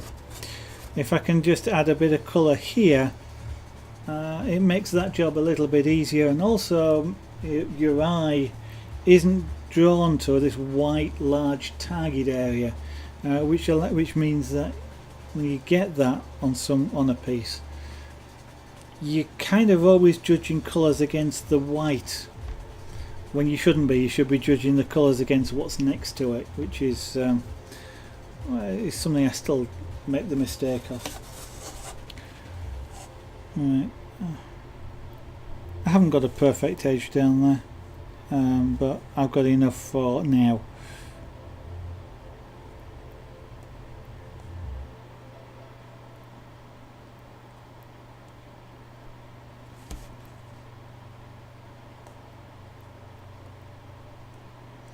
One of the nice things about pyrography, you don't have to cook it all in one go.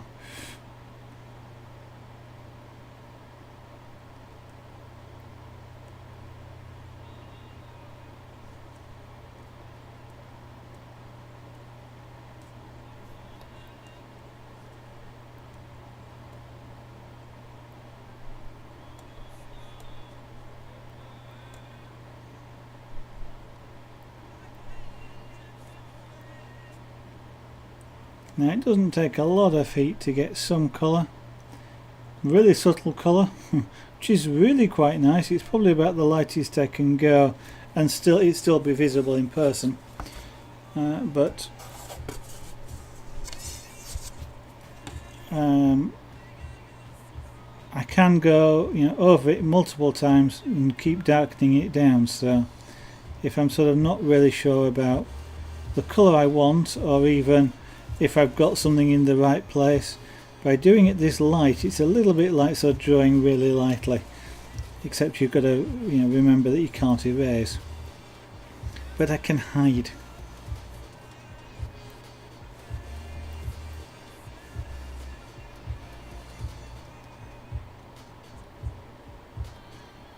So all I need to do if I want to hide something is do something dark next to it, and you won't see the fact that this is lighter.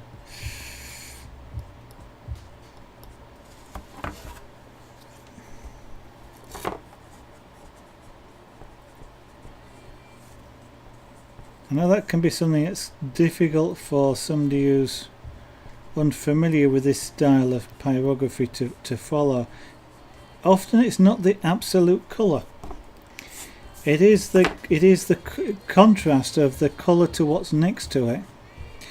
So and that's often the subject of sort of optical illusions that you see sometimes, where you'll sort of see a square here and a square here with lots of things around it, and they go, which one's darker? And you'll pick one or the other, but they're both identical colours. And I kind of can use the reverse of that here, and I can do some pyrography here and some pyrography here, and I can make them look different colours, even though they are, or I can make them the same colour and they'll look different just by what's around them. So this colour here in this place can look light, and I can make it look dark over here by putting something lighter around it. Although I know you can't see this one, it's light enough as it is, but that principle of what's next to it matters more than the absolute colour. So you can cheat. You might, it's difficult to say how many sort of shades of colour you can get. It really, that's kind of down to sort of practice and whatever temperature you're using your tool at. The hotter it is, the harder it is to get really light shades, for example. But I might be able to get something like at least 16 out of this.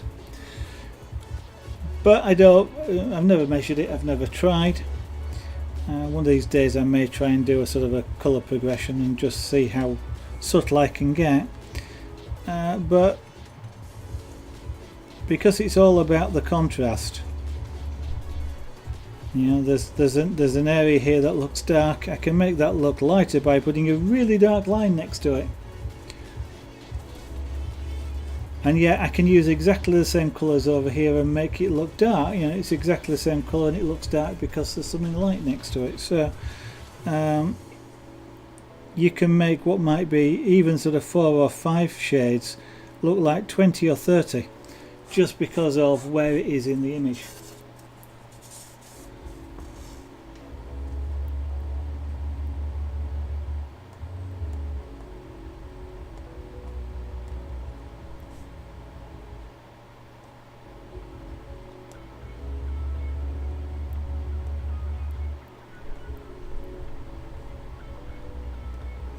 Right,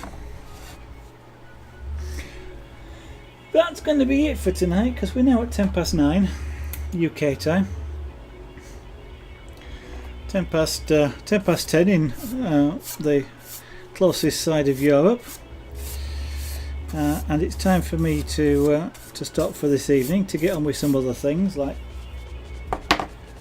trying to offload a server so I can turn it into a machine that I can use when I am out in the studio, the glass studio, to run the cameras. So I do need to get on with that as well. So that's another job I'll be doing after the stream.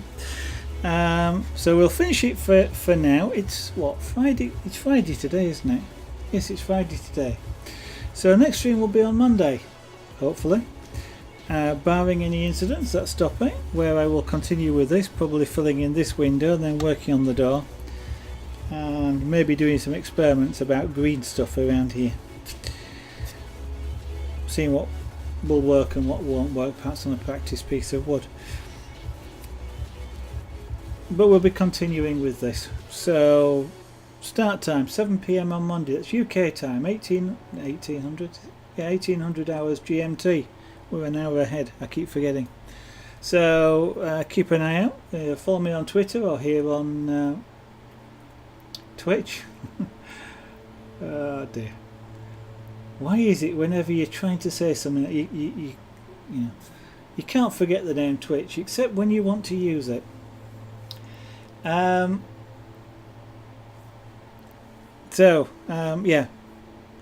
1900 hours here on Twitch. Follow me, then you'll be able to get the notifications. If you'd like to see the start of this, because I don't think it's available here on Twitch anymore, if you want to take a look at youtube.com/SarahGannart, you can see the whole start of this, and indeed anything else that's been done on the stream, because it goes back over 800 hours. So there's a lot of streaming been going on. So if you really want to see some of the earlier stuff, it's all there on Twitch. And of course, as Moobot keeps pointing out, there is a shop for the jewellery stuff, like the chains, and maybe some glasswork in the future, though not yet. And the Facebook there as well. Again, Sarah Gannart. Same thing everywhere.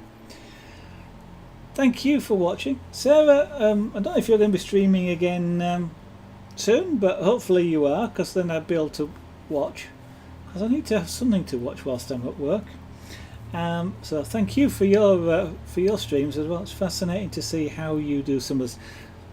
I love the roses that you do. I think they're absolutely fantastic. How you get them into a bead. So yeah, thank you for watching. You as well, Wolfie. Now that you've won €10, go enjoy yourself. Yeah, that's a bit I'm not looking forward to as well. Although I do have a nice tower fan here, which may or may not help. Because I will be in a wooden enclosure as well, which had the sun on it all day. Because I'll be streaming on an evening. It's been what? It's been a relatively cool day over here. It's been sort of 25, 26 degrees. So it wouldn't be that comfortable. I know you were in the 30s last week. Yes, I'm not looking forward to that. I am actually trying to remember where I've got a headband. I'm trying to remember where that is, just because I don't want water dripping onto the torch and stuff. Oh dear. Yeah, not a nice subject to talk about. I'm off. I'm going to go get a drink. Yeah. I remember there you bought the thermometer just literally so you could see what it was. In the kitchen yesterday it was 31 degrees. So I've got an idea what it was like, because you were about 35 I think, weren't you? 36. I've got an idea what it must have felt like. I know even with the fans on me yesterday and it was 30 degrees here in this studio, I certainly was struggling to stay cool even with the fans going. 42 was the highest, yeah. I've worked in some fairly hot temperatures, 30, 35, 36 with no airflow, and even 42. I just can't. I can't imagine that, and I hope I don't find out what it's like. I can talk for ages. I'm off. Thank you all for watching. Hope I'll see you on Monday. Bye for now.